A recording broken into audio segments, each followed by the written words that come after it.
to principles of microeconomics, block 3, welfare, market failure and the role of government. Unit 9, efficiency of the market mechanism, market failure and role of the state. Now, what do we mean by market mechanism? You see, market mechanism, under ideal conditions, markets are expected to allocate resources efficiently. What are our resources? Land, capital, labor, entrepreneurship. Consumers buy goods according to their preferences. Producers supply goods to earn profits, and prices act as signals that guide production and consumption decisions. This process is known as market mechanism. The market mechanism is one of the most important concepts in economics because it allows millions of consumers and producers to make independent decisions without any central authority directing them. If you go to the market and if you get the things of your choice, you see, whatever you want, everything is available. Now you will say that market is good, you see that market is efficient. Producers are producing the goods as per your choice. Whatever you want to buy, you see it is available in the market. So when demand, when demand for a product increases, its price generally rises, encouraging producers to increase production. When demand decreases, prices fall, leading producers to reduce production. If suppose one commodity you don't require, then producers will not produce that commodity, the price of that commodity will also fall.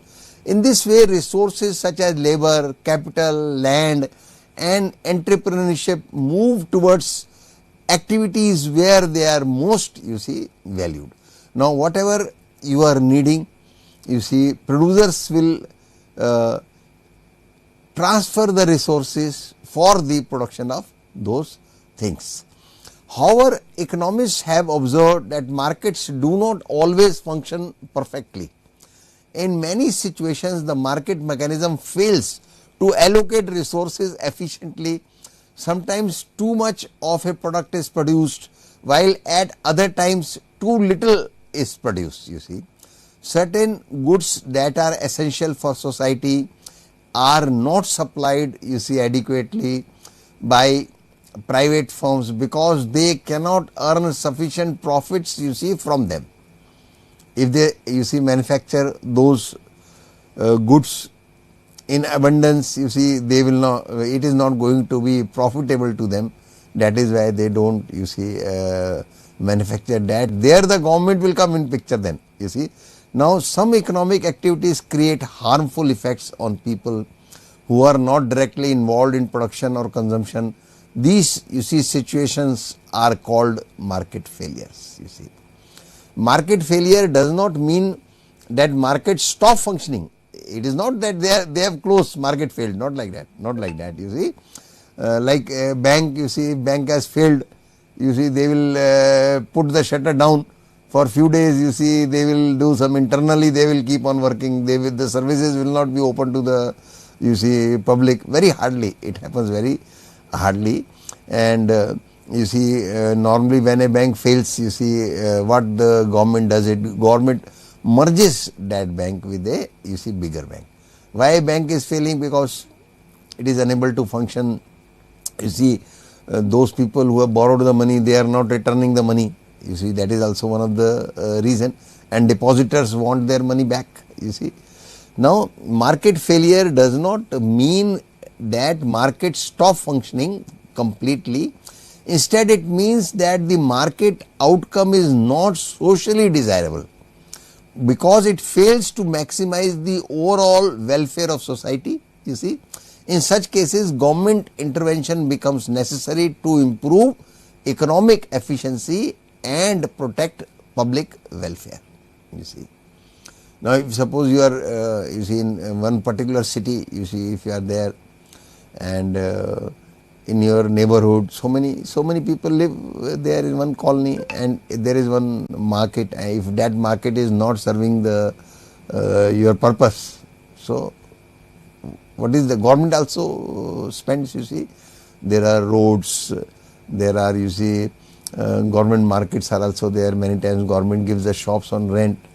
So main thing is, you see, what people want to buy, it should be available, and resources should be used only for manufacture of those commodities which people, you see, need. Then the market will be said to be efficient, you see.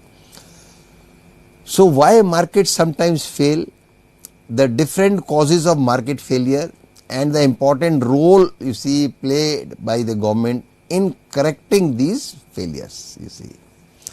That is, we are going to study, you see. Now, market efficiency. Market efficiency refers to a situation where the available resources of an economy are used in the best possible manner, you see, so that society obtains the maximum possible satisfaction from those resources, you see. Whatever resources are available, they should be used for, you see, maximum production. An efficient market ensures that goods and services are produced at the lowest possible cost and distributed to those consumers who value them the most. You see, it should reach to those customers also. You see, efficiency does not simply mean producing a large quantity of goods. You see, if they are not supplied properly, what is the use? If it does not reach to the hands of ultimate users, there is no use of producing those goods. It means producing the right goods in the right quantities, you see, right goods which people are needing, right quantities, how much, you see, quantity is to be, you see, produced, using the available resources wisely. Whatever resources are available, you have to use them wisely, those resources, and ensuring that society's welfare is maximized. You see, society's welfare is maximized. Economics generally distinguish between different types of efficiency. First is productive efficiency. Productive efficiency exists when goods and services are, you see, produced at the lowest possible cost. You see, firms use the best available technology and combine labor, capital and raw materials in such a way that no resources are, you see, wasted.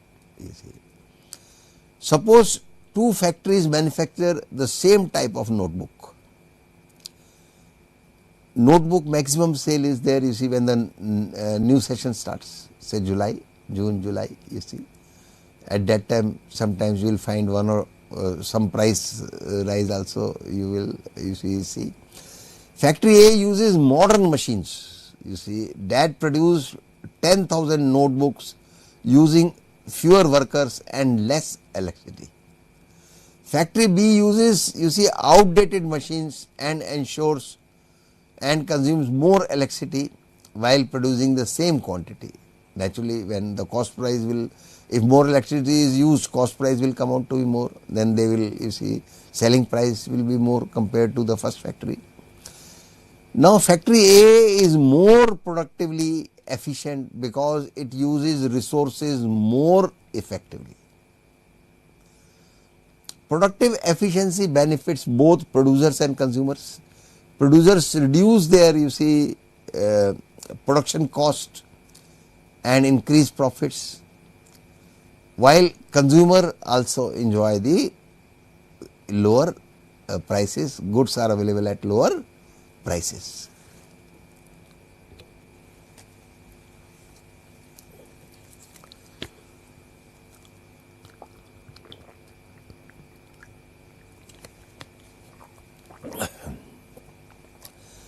Productive efficiency exists when goods and services are produced at the lowest possible cost. Firms use the best available technology and combine labor, capital and raw materials in such a way that no resources are wasted. This is very important. Again, same example, then you see product, this we have done the slide. You see productive efficiency benefits both producers and consumers. Producers reduce their production costs and increase profits, while consumers enjoy lower prices. And in example we have seen, suppose two factories manufacture the same type of notebooks. Factory A uses modern machines that produce 10,000 notebooks using fewer workers and less electricity. Factory B produces outdated machines, uses outdated machines and consumes more electricity while producing the same quantity. Factory A is more productively efficient because it uses resources more effectively. Now next is allocative efficiency.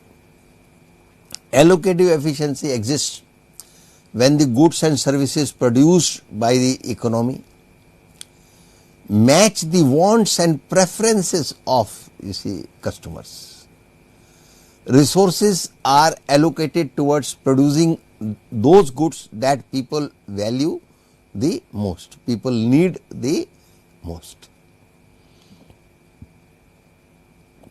If consumers demand more electric vehicles because they are environmental friendly, no pollution is there, firms should shift resources towards producing electric vehicles instead of petrol, you see, vehicles. If producer continue making only petrol vehicles despite changing consumer preference, resources are not being allocated efficiently. Allocative efficiency ensures that society's scarce resources are directed towards their most, you see, valuable uses. You see, for example, if resources are, you see, used for making petrol vehicles, so that will not serve the purpose. You have to use the resources for manufacturing, you see, electric vehicles, because that is the demand, and people, you see, want that because they are environmental friendly, no pollution is, you see, there. Now next is dynamic efficiency. Dynamic efficiency refers to improvements in production and technology over time, you see. Firms continuously invest in research, you see. R&D department is there, research and development department, you see, good companies they will have. Innovation and new production methods to improve the quality of products and reduce production cost. Naturally, when production costs will, you see, reduce, profit will increase of the manufacturer, he will reduce the price, selling price also he will reduce, you see. For example, smartphone companies regularly introduce new models with better cameras, faster processors and improved battery life. Continuous innovation benefits consumers and contributes to long-term economic growth. People will buy that product only, you see.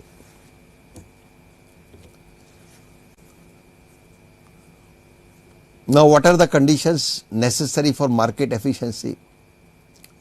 Economists believe that markets can achieve efficient outcomes only when certain ideal conditions are satisfied. These conditions are usually associated with perfect competition, large number of buyers, large number of sellers, same price, you see, same product, large number of buyers and sellers. There should be many buyers and sellers in the market so that no individual participant can influence market prices. Every buyer and seller accepts the market price as given. For example, the wheat market in many regions has thousands of farmers and buyers. Since no single farmer produces a large share of total output, individual farmers cannot influence the market price. because there are many producers, you see, and there are many buyers, many sellers, many buyers. So one single person cannot, you see, influence the market for price rising.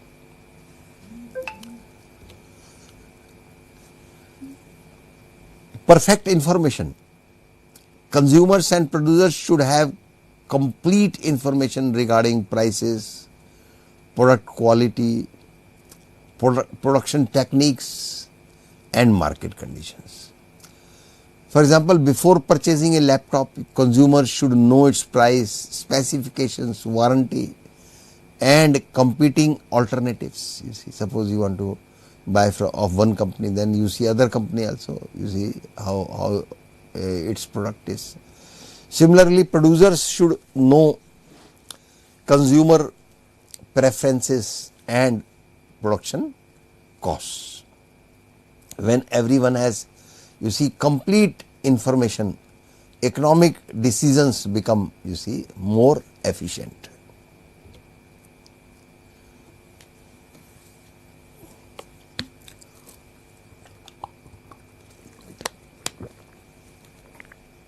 Free entry and exit. New firms should be free to enter profitable industries, while existing firms should be free to leave industries where losses occur. If any firm is incurring in losses, it should leave the industry and new firm should, you see, join. Suppose restaurants in a city are earning unusually high profits. Restaurant business, food, outside food. New restaurants will enter the market to take advantage of these profits. Increased competition eventually will reduce prices and normalizes profits. You see. Suppose, you see, people go to one place and they, you see, they find that in that place many good restaurants are there. So that place is famous only for that. You see, if one new restaurant will open, you see, it will also have business, you see. And there, if any restaurant is going in loss, that restaurant should be closed. He should, you see, leave. Now, firms suffering continuous losses can leave the market without unnecessary restrictions, you see. Free entry and exit encourage, you see, competition and efficient allocation of resources.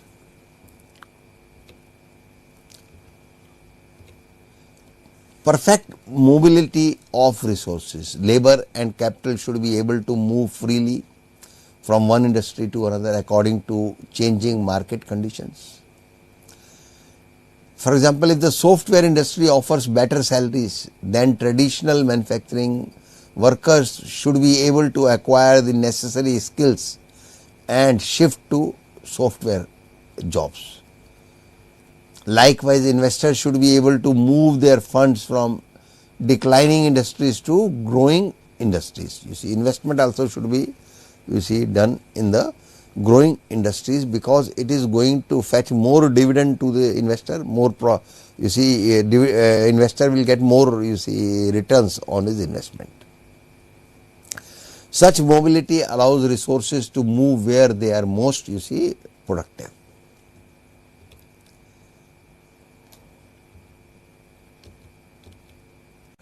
Now, we come on market failure. Market failure occurs when the free market fails to allocate resources efficiently, resulting in a loss of social welfare. In other words, the decisions made by consumers and producers in a free market do not produce the best outcome for society as a whole. Market failure arises because individual decision, you see, makers generally focus on their own personal benefits and costs rather than, you see, considering the impact of their actions on others, you see. For instance, a factory producing chemicals may earn substantial profits by releasing untreated waste into a nearby river.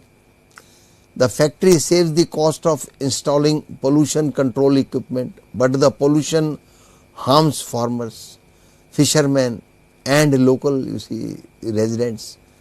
That factory owner is throwing in the nearby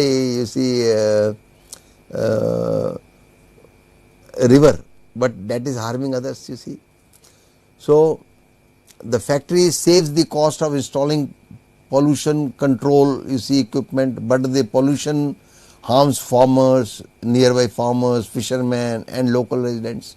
Although the factory benefits privately, society suffers. This is an example of market failure, because the market price of the factory product does not include the environmental damage cost.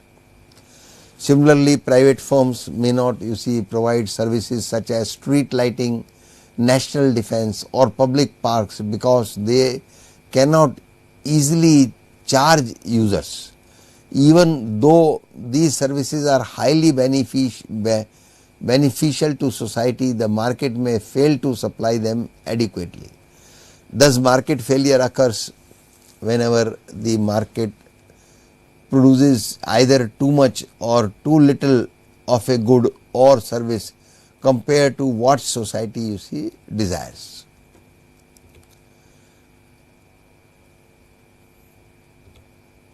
Now, relationship between perfect competition and market efficiency. Economists often regard perfect competition as the benchmark for achieving maximum economic efficiency, because no individual buyer or seller can influence prices. Firms produce at the minimum possible cost and prices reflect the true cost of production. Consumers purchase goods according to their preferences, and resources naturally flow towards industries where demand is greatest. In such a market, the interests of consumers and producers are balanced through the price mechanism, leading to efficient resources allocation and maximum social welfare. However, real world market rarely satisfy all the assumptions of perfect competition. Information is oftenly incomplete, competition may be limited, pollution affects third parties, and many essential public services are not profitable for private firms. Consequently, government intervene through laws, taxation, subsidies, regulations and direct provisions of services to improve market outcomes and promote such welfare. Government intervenes, government come in between. An efficient market allocates scarce resources in a way that maximizes society's welfare. Under ideal conditions such as perfect competition, where there are large number of buyers, large number of sellers selling the same goods and same prices at same prices, complete information, free entry and exit and resource mobility, the market mechanism can achieve productive and allocative efficiency. In reality, however, these conditions are often absent. External nullities, public goods, imperfect information, monopoly power and inequality lead to market failure. Where the market does not produce the best outcome for society, understanding these limitations helps explain why governments play an important role in correcting market failures and improving economic welfare of the people. Now, what are public goods? One of the major reasons why markets sometimes fail is the existence of public goods. In a normal market, consumers buy goods according to their needs and producers supply them to earn profits. This system works well only when buyers can be charged for using a product or service.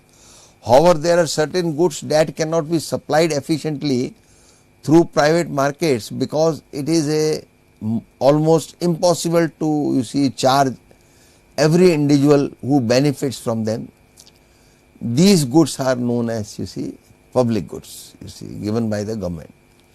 A public good is a good or service that is available to everyone in society whether they pay for it or not. Since everyone can enjoy its benefits, private firms generally find it difficult to recover the cost of producing such goods. As a result, they either produce too little or do not produce them at all.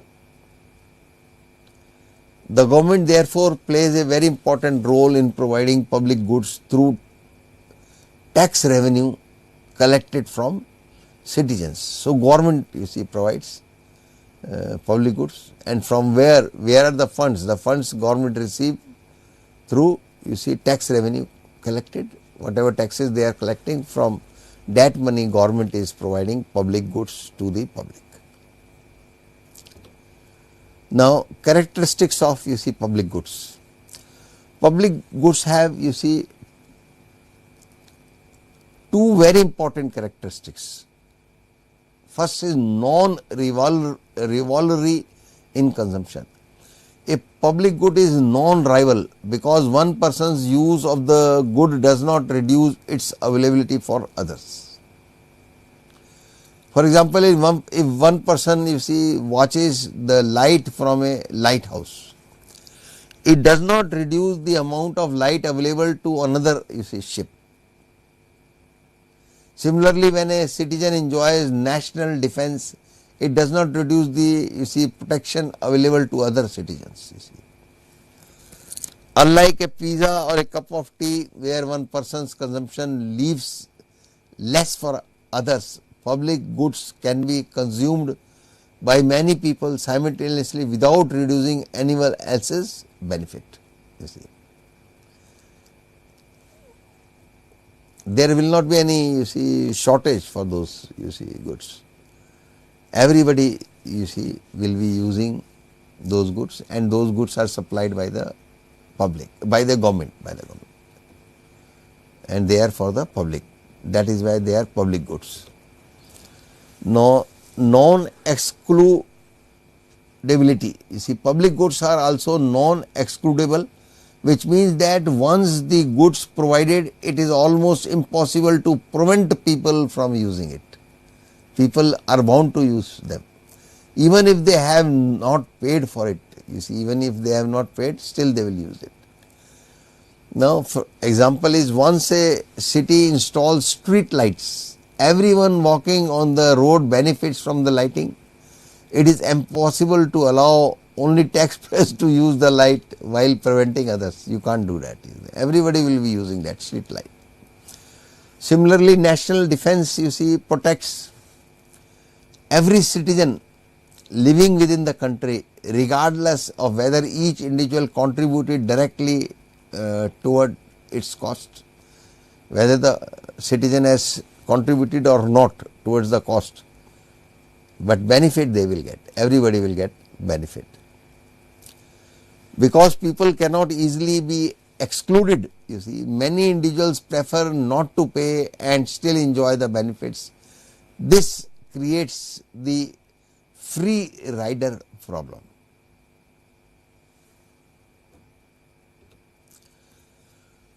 Now, free rider problem. The free rider problem occurs when individuals receive the benefit of a public good without paying for it. If you are receiving the benefit, you have not paid the money. So, the free rider problem will come. Suppose a neighborhood wants to install street lights costing rupees 5 lakh. Every resident will benefit from improved safety. However, many residents may refuse to contribute money because they know the lights will still benefit them, once installed. If everyone behaves in this way, sufficient money will never be collected and the street lights will not be installed, even though everyone wants them. This creates a market failure because private firms cannot recover their cost when many consumers, you see, refuse to pay voluntarily. Now, examples of public goods. What are the examples of public goods? Some common examples of public goods are national defense, then police protection, street lighting, public parks, you see, flood control systems, lighthouses, public drainage systems, air pollution, you see, control, disaster warning systems. All these goods benefit society as a whole rather than specific individuals. So, what are the, you see, examples of public goods? Number one is, you see, national defense. Number two is, you see, police protection. Number three is street lighting. Number four is, you see, public parks. Number fifth is flood control systems. Then next is lighthouses, then public drainage system, then next is air pollution control, then next is disaster warning systems. So, we have seen all these, you see, examples of public goods. Now, why private firms do not produce public goods? Because profit is not there. Profit is not there, because public is used to use those goods, you see, free. Private firms operate, you see, mainly to earn profits. To earn profits, they must charge customers for the goods and services they produce. However, in case of public, you see, goods, charging every consumer is extremely difficult because people cannot easily be excluded from using them. Now, we will learn a example through example. Once a defense system protects the country, no citizen can be denied protection because they did not pay, you see, directly. Similarly, a lighthouse cannot direct its light, you see, only towards ships that have paid fees, you see. It will be directing the light to all the ships, whether they have paid the fee or not. Since firms cannot recover production costs, they have little incentive to produce public goods. It will not be profitable to them. Next is government provision of public goods, you see.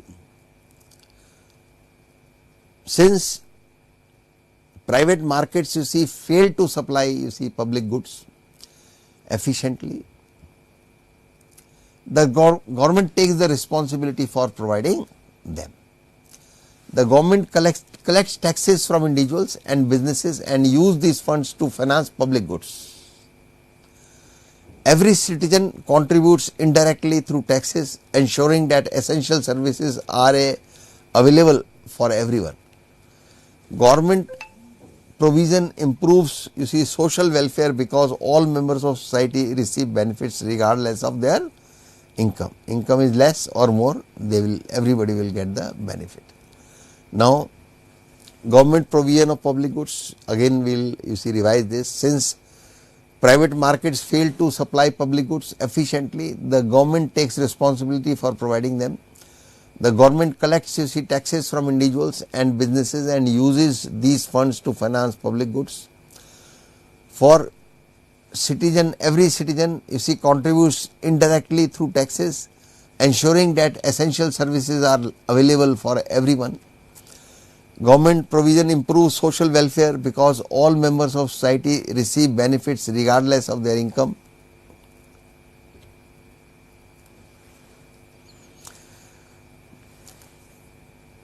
Importance of public goods in economic development. Public goods play a crucial role in economic growth and development. Good roads, public sanitation, law and order, national security, public health programs and environmental protection create a stable government in which businesses can operate efficiently. So these all should be provided by the government. Without these, what are the things to be provided by government? Public good roads, public sanitation, law and order situation, national security, public health programs and environmental protection. Now without these facilities, production costs increase, investment declines and economic growth slows. Public goods therefore support both economic efficiency and social welfare, So public goods therefore support both economic efficiency and social welfare. Common properly resources. Apart from public goods, another important source of market failure is the improper use of common property resources. These are natural resources that are available to everyone but are not owned by anyone individual. Since nobody has exclusive ownership, people often use these resources excessively without considering their long-term sustainability. As a result, these resources become depleted over time. Now, what are the characteristics of common property resources? Common property resources possess certain unique characteristics. First, it is difficult to exclude people from using them. Second, unlike public goods, they are rival in consumption. If one person uses more of the resource, less remains available for others. If one fisherman catches a large quantity of fish from a lake, fewer fish remain for other fishermen. Similarly, if one farmer uses excessive groundwater, less water remains for neighboring farmers. So what are the characteristics of common property resources? Characteristics are common property resources possess certain unique characteristics. First characteristic is it is difficult to exclude people from using them. Second characteristic is unlike public goods, they are rival in consumption. If one person uses more of the resource, less remains available for others. If one fisherman catches a large quantity of fish from a lake, fewer fish remain for other fishermen. Similarly, if one farmer uses excessive groundwater, less water remains for neighboring farmers. Now, examples of common property resources are common property resources include rivers, lakes, forests, grazing lands, fisheries, groundwater, wildlife, oceans, then clean air. So what are the examples of common property resources? The examples are rivers, lakes, forests, grazing lands, fisheries, groundwater, wildlife and oceans, clean air. These resources being collected by society rather than to individual owners. Now the next is the tragedy of the commons. One of the most famous concepts in economics is the tragedy of the commons. It explains how common resources are often overused because every individual tries to maximize personal benefit without considering the impact on society. Each user believes that if they do not exploit the resources, someone else will do it. As a result, everyone increases usage, leading eventually to depletion of the resource. Now suppose a village has a common grazing field. Every farmer wants to increase the number of cattle because the personal benefit is high, while the cost of overgrazing is shared by everyone. Eventually the grass disappears, soil erosion begins, and the grazing land becomes, you see, barren. In trying to maximize individual gain, society suffers a, you see, collective loss. Now next is overfishing as an example. Fishing provides another excellent example. If fishermen complete, you see, without restrictions, each one attempts to catch as many fish as possible before others do. Initially, you see, catches increase. However, excessive fishermen reduce fish populations, making it difficult for fish to reproduce.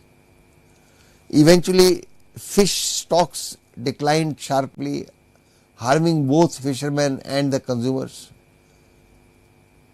This is a clear example of, you see, market failure arising from common property resources.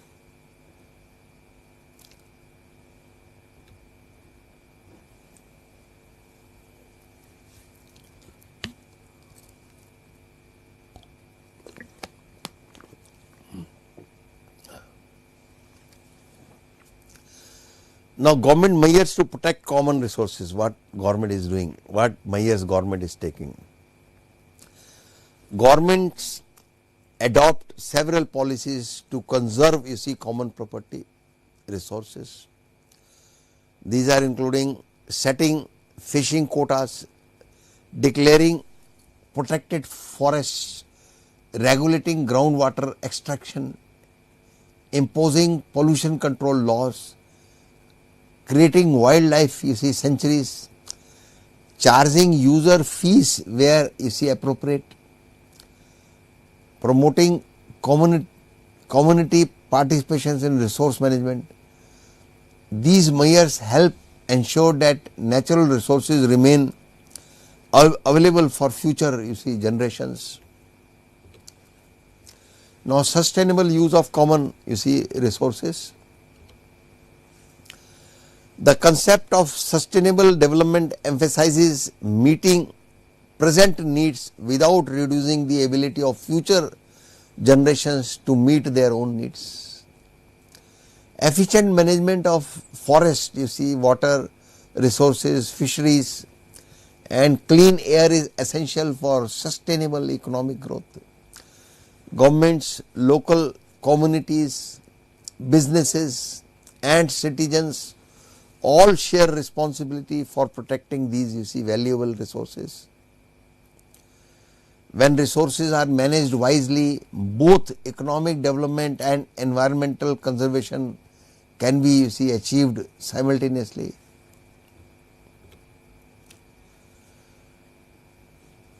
So, we have studied, you see, public goods. Public goods are, you see, non-rival and non-excludable, you see, leading to the free rider, you see, problem.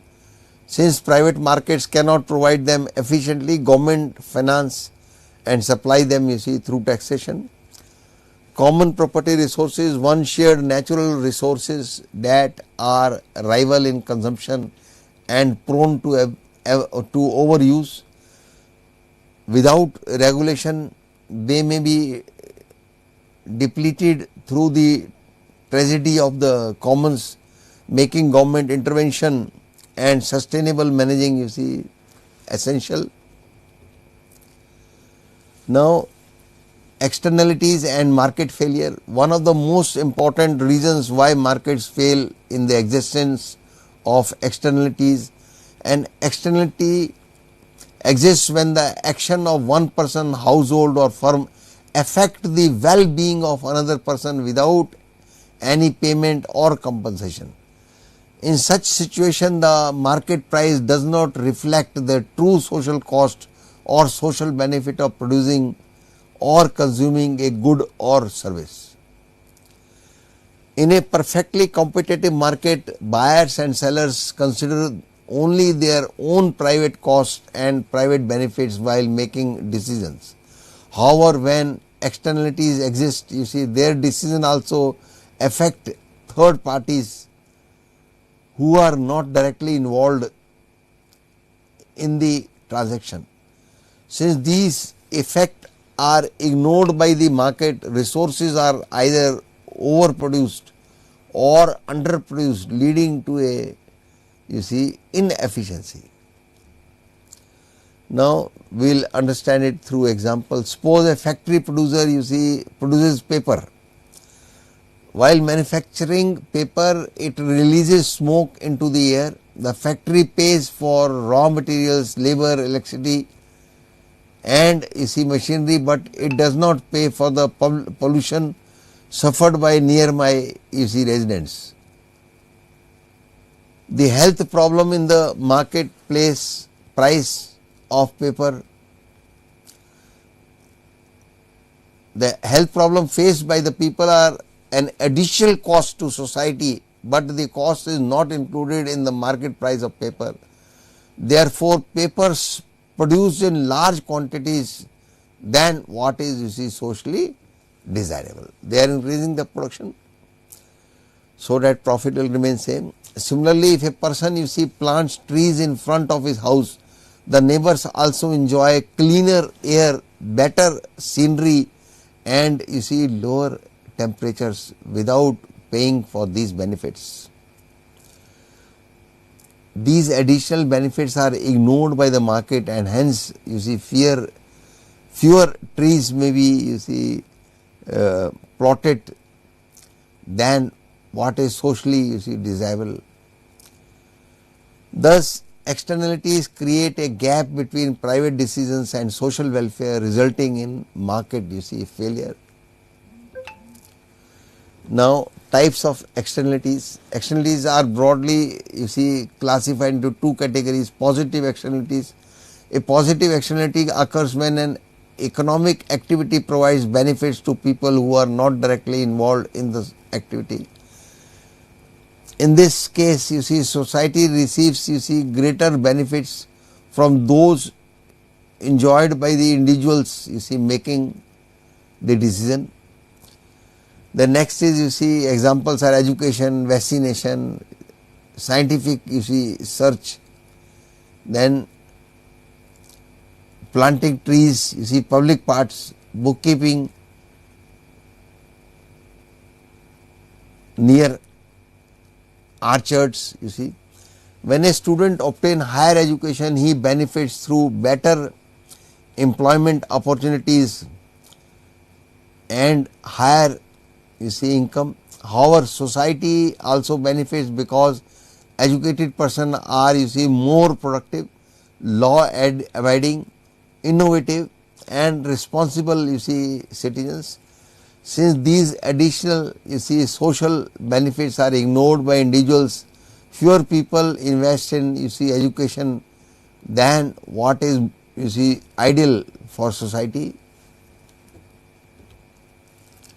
Now, negative externalities. Negative externalities occur when an economic activity imposes costs on people who are not directly involved. The producer or consumers consider only private costs and ignores the cost imposed on society. Common examples include air pollution, water pollution, noise pollution, traffic congestion, smoking in public places, then in industrial waste, then plastic pollution. Now, private costs and social costs. To understand externalities, people properly, economists distinguish between private costs and social costs. Private cost refers to the expenses borne directly by producer or consumers during production or consumption. For a factory, private costs include cost of raw material, wages, electric charges, rent, machinery expenses, transportation. These are the costs include the firm's accounting records.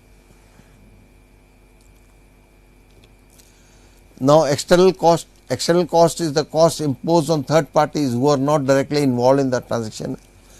Examples include pollution, health problems, noise, traffic delays, environmental degradation. These costs are generally not paid by producer or consumer. Next is social cost. Social cost represents the total cost to society. It is calculated, the formula is social cost is equal to private cost plus external cost. When external cost exists, social cost becomes, you see, greater than private costs. The market ignores these external costs, leading to excessive, you see, production. Suppose producing 1 unit of chemical cost a factory rupees 100. This is the private cost. However, pollution caused by, you see, that production creates health damage worth rupees 30 for nearby citizens. Therefore, private cost, you see, 100, external cost 30, social cost 130. The market price reflects only 100, not 130. Therefore, consumers buy more chemicals than, you see, society would prefer. Now, private benefit and social benefit. Just as costs can differ, benefits can also, you see, differ. Private benefit refers to the benefit received directly by the producer or consumer. For example, a student receives better salary, better career, improved knowledge. These are private, you see, benefits. External benefit refers to the benefit received by others. For example, society gains because educated people pay taxes, commit fewer crimes, improve productivity, spread knowledge, contribute to innovation. These benefits are not received directly by the student. Now we come on social cost. Social cost represents the total cost to society. It is calculated as social cost is equal to private cost plus external cost. When external cost exists, social cost becomes greater than private cost. The market ignores these external costs, leading to excessive, you see, production. Suppose producing 1 unit of chemical costs a factory rupees 100. This is the private cost. However, pollution caused by that production creates health damage worth rupees 30 for nearby residents. So, private cost 100, external cost 30, social cost 130. The market price reflects only 100, not 130. Therefore, consumers buy more chemicals than society would, you see, prefer. This causes inefficient allocation of resources. Private benefit and social benefit. Just as costs can differ, benefits can also differ. Private benefit refers to the benefit received directly by the producer or consumer. For example, a student receives better salary, better career, improved knowledge. These are private benefits. External benefit refers to the benefit received by others. For example, society, you see, gains because educated people pay taxes, commit fewer crimes, improve productivity, spread knowledge, contribute to innovation. These benefits are not received directly, you see, by the student. Social benefit is the total benefit received by society. It is calculated as social benefit is equal to private benefit plus external benefit. Since markets ignore external benefits, goods with positive externalities are produced less than the, you see, socially desirable quantity. Now, marginal private cost and marginal social cost, you see. Economists often analyze externalities using marginal concepts. Marginal private cost refers to the additional cost incurred by the producer in producing 1 extra unit of output. Marginal social cost includes both the producer's additional cost and additional external costs imposed on society. Thus, MSC is equal to MPC plus marginal external cost. When pollution exists, MSC is always greater than MPC. Since, you see, firms base production decisions on MPC rather than MSC, they produce, you see, more output than is essentially efficient. This creates, you see, welfare loss.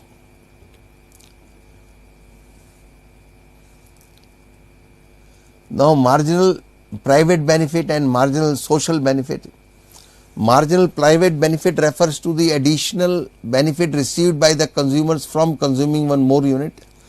Marginal social benefit includes both the private benefit and the benefit enjoyed by others. So, MSB is equal to MPB plus marginal external benefit. For goods like education and vaccination, MSP is greater than MPP.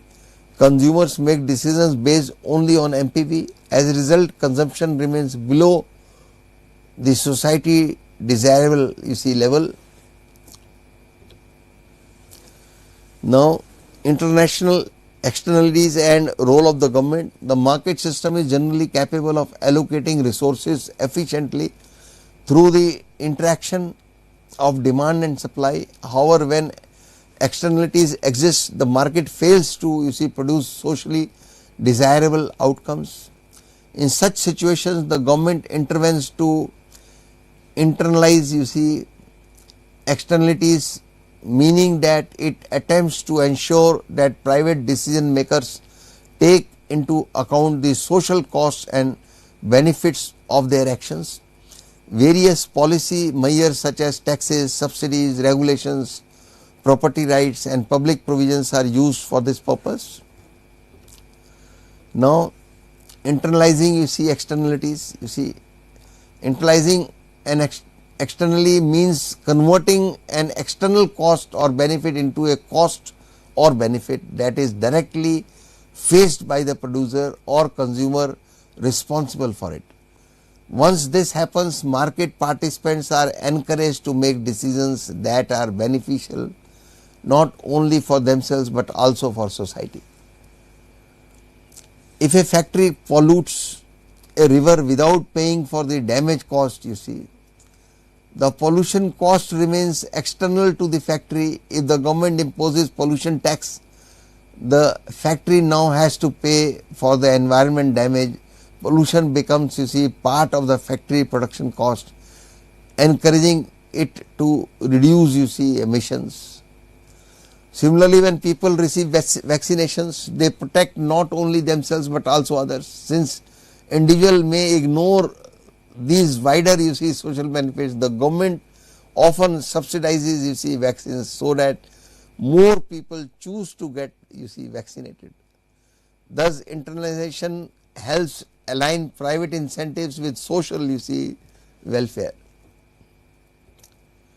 Now, next is need for public intervention. The market cannot solve every problem on its own. Government has to intervene. Government intervention becomes necessary whenever private markets fail to allocate resources efficiently. Some important reasons for government intervention are to correct market failure. Next is to protect public interest. Next is to promote social welfare. It is the duty of the government. Then next is to protect the environment. Then next is to ensure fair distribution of resources. Then now what are the methods used by the government to internalize externalities? Taxes,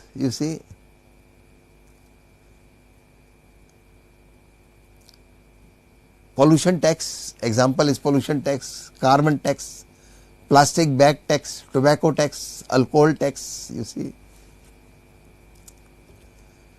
Now the producer has an incentive to reduce pollution, install cleaner technology, produce the socially optimal quantity.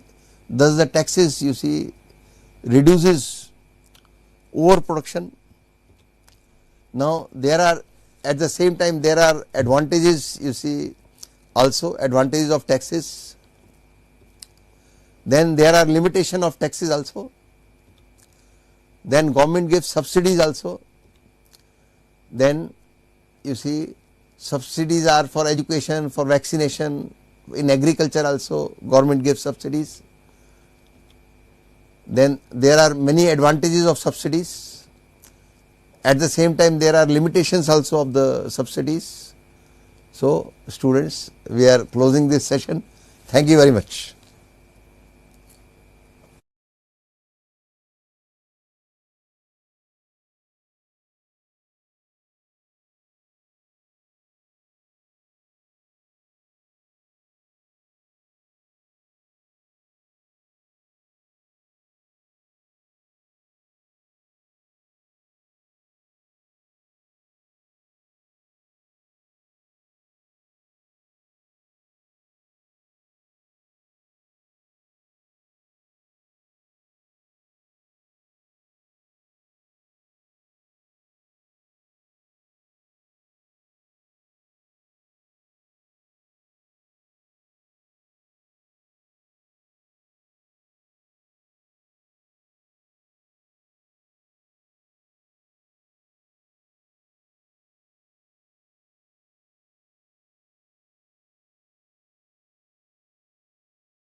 అందరికీ శుభోదయం. నా పేరు doctor Abbas. ఈ రోజు మనము introduction to sociology అనే పుస్తకంలోని సామాజిక శాస్త్ర సంబంధము చరిత్రతో ఎలా ఉందో చూద్దాం. మనందరికీ తెలిసి చరిత్ర అనేది ఏదైనా ఒక విషయాన్ని తీసుకున్నప్పుడు మనం కూలంకషంగా దాని గురించి మాట్లాడాలన్నా కానీ రాయాలన్నా కానీ చరిత్రను ఒకసారి తిరిగేస్తే మనం ఏ విషయమైనా కానీ చాలా స్పష్టంగా చూడొచ్చు. అది సోషియాలజీ అయినా కానీ ఆంథ్రోపాలజీ అయినా కానీ లేకపోతే ఏదైనా ఇష్యూ జరిగినప్పుడు కానీ ఏదైనా సమస్య జరిగినప్పుడు కానీ దాని చరిత్ర ఏందో ఒకసారి మనం చూస్తే చరిత్ర అనేది ఏ రకంగా ఉంటుంది, అది ఏ రకంగా ఉపయోగపడుతుంది, సామాజిక శాస్త్రం ఏంటి, చరిత్ర ఏంటి, సామాజిక శాస్త్రం అనేది ఆధునిక శాస్త్రమైనప్పుడు అది ఏ రకంగా చరిత్రను ఉపయోగిస్తుంది, లేదా చరిత్ర ఏ రకంగా సమాజ శాస్త్రాన్ని ఉపయోగించుకుంటున్నది. ఈ రెండు అంశాలు కూడా మనము ఈరోజు చర్చిద్దాం. గతంలో మనము సమాజ శాస్త్రానికి మరియు ఆంథ్రోపాలజీకి ఎట్లాంటి సంబంధం ఉందో తెలుసుకుందాము. ఈరోజు మనము సమాజ శాస్త్రానికి చరిత్రకి ఎట్లాంటి సంబంధం ఉందో తెలుసుకుందాం. ఈహెచ్ కార్ కానివ్వండి, రొమిల్లా థాపర్ కానివ్వండి, బిపిన్ చంద్ర కానివ్వండి, లేకుంటే మార్క్సిస్ట్ రైటర్స్ అయినటువంటి ఏఆర్ దేశాయ్ కానివ్వండి, చాలా మంది చరిత్రకారులు ఉన్నారు ప్రపంచంలో. వాళ్ళు చాలా చరిత్రను చాలా రకాలుగా వాళ్ళు వర్ణించారు, దాన్ని నిర్వచించారు. చరిత్ర అంటే ఏంటి అనేది మనం కనుక చూస్తే, చరిత్ర అంటే ఇది స్టడీ ఆఫ్ పాస్ట్ అని చెప్పుకోవచ్చు. అంటే గతంలో ఏం జరిగింది, గతం అనేది ఏ రకంగా జరిగింది, అది సామాజికంగానైనా కానీ ఆర్థికంగానైనా కానీ లేకుంటే మానసికమైనటువంటి వ్యవహారాలు కానీ ఇంకేదైనా కానీ లేకుంటే కల్చరల్ కానీ లేకుంటే సాంస్కృతిక పరంగా కూడా కానీ ఏ రకంగా జరిగింది గతంలో అనేది తెలుసుకోవడం అనేది చరిత్ర యొక్క ప్రధాన లక్షణం. అది మీరు అశోక్ గురించి అయినా కానివ్వండి, అక్బర్ గురించి అయినా కానివ్వండి, లేదు మనకు ప్రస్తుతం జరుగుతున్న ఏ విషయమైన గురించి కానీ తెలుసుకుంటే దాన్ని మనం చరిత్ర అనొచ్చు. చరిత్ర అనేది చాలా ఉపయోగపడుతుంది. అది మన సోషియాలజీకే కాదు, చాలా వాటికి కూడా చరిత్ర అనేది లేకుండా ఈ చరిత్ర అనేది అది తిడుతూ ఉంటుంది మన పబ్లిక్ లో జనాలు. అంటే చరిత్ర అనేది లేకుండా దేన్ని కూడా మనం నిర్ణయాత్మకంగా ఒక నిజం రాబట్టాలి అంటే మనం చరిత్రను తవ్వవలసిన అవసరం ఉంటుంది.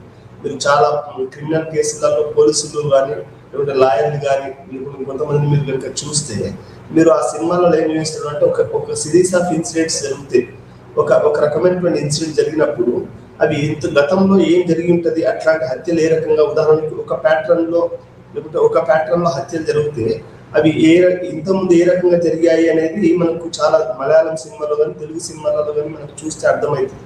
ఆ ప్యాటర్న్ చూస్తారు, ఇది ఎవరు చేసి ఉంటారు అని తెలుసుకోవడానికి. ప్రతి దొంగకి, ప్రతి మనిషికి, ప్రతి దేశానికి ఒక ప్యాటర్న్ ఉంటుంది. ఆ ప్యాటర్న్ అనేది వాడు ఆ ప్యాటర్న్ ప్రకారం పోతా ఉంటాడు. అది మానసికంగా కానీ, శారీరకంగా కానీ, సాంస్కృతిక పరంగా కానీ, ఆర్థికంగా కానీ, రాజకీయంగా కానీ ఒక ప్యాటర్న్ అంటూ ఉంటుంది. ఆ ప్యాటర్న్ అనేది మనం డికోడ్ చేయాలి. డికోడ్ చేసినప్పుడు ఏమైంది అంటే మనకు వాస్తవాలు అనేది ఈ ప్రస్తుతం కాలమానం జరుగుతున్నటువంటి దాని గురించి మనం దాన్ని స్పష్టంగా దాన్ని అర్థం చేసుకొని మనము ఆ కేసును సాల్వ్ చేసే అవకాశం ఉంది. అదే రకంగా మనం ఆధునిక సమాజము, 20వ శతాబ్దము, industrialisation, scientific revolution, Copernicus revolution, 19, 20వ శతాబ్దం గురించి మాట్లాడుకోవాలంటే మనం గతంలో జరిగిన కొన్ని వేల సంవత్సరాల నుంచి అనేది ఒక పునాదిగా మనకు సోషియాలజీ కానీ 19వ శతాబ్దం, 20వ శతాబ్దం, 21వ శతాబ్దం, పోస్ట్ మోడర్నిటీ, వీటన్నిటికి కూడా మనకు ఒక పునాది ఏమైనా ఉంది అంటే అది మనకు హిస్టరీ అని చెప్పొచ్చు.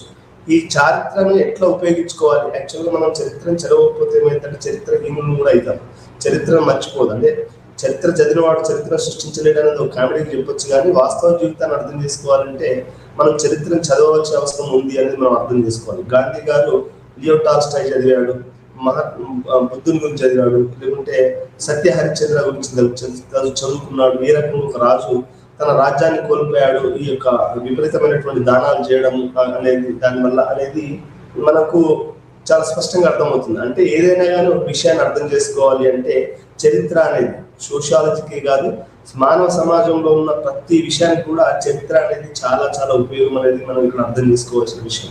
మరి అట్లాంటి ఉపయోగపడుతున్నటువంటి చరిత్రను మనం సామాజిక శాస్త్రం ఏ రకంగా ఉపయోగించుకుంది, ఈ సామాజిక శాస్త్రంలో ఎటువంటి మార్పులు వచ్చాయి, చరిత్ర ఏ రకంగా మార్క్స్ వెబర్ కానివ్వండి, ఏమైల్ డర్కెన్ కానివ్వండి, ఆగస్ట్ కాంటే కానివ్వండి, లేకపోతే హెర్బర్ట్ స్పెన్సరే కానివ్వండి, వీళ్ళందరూ కూడా చరిత్రను ఏ రకంగా ఉపయోగించుకున్నారు.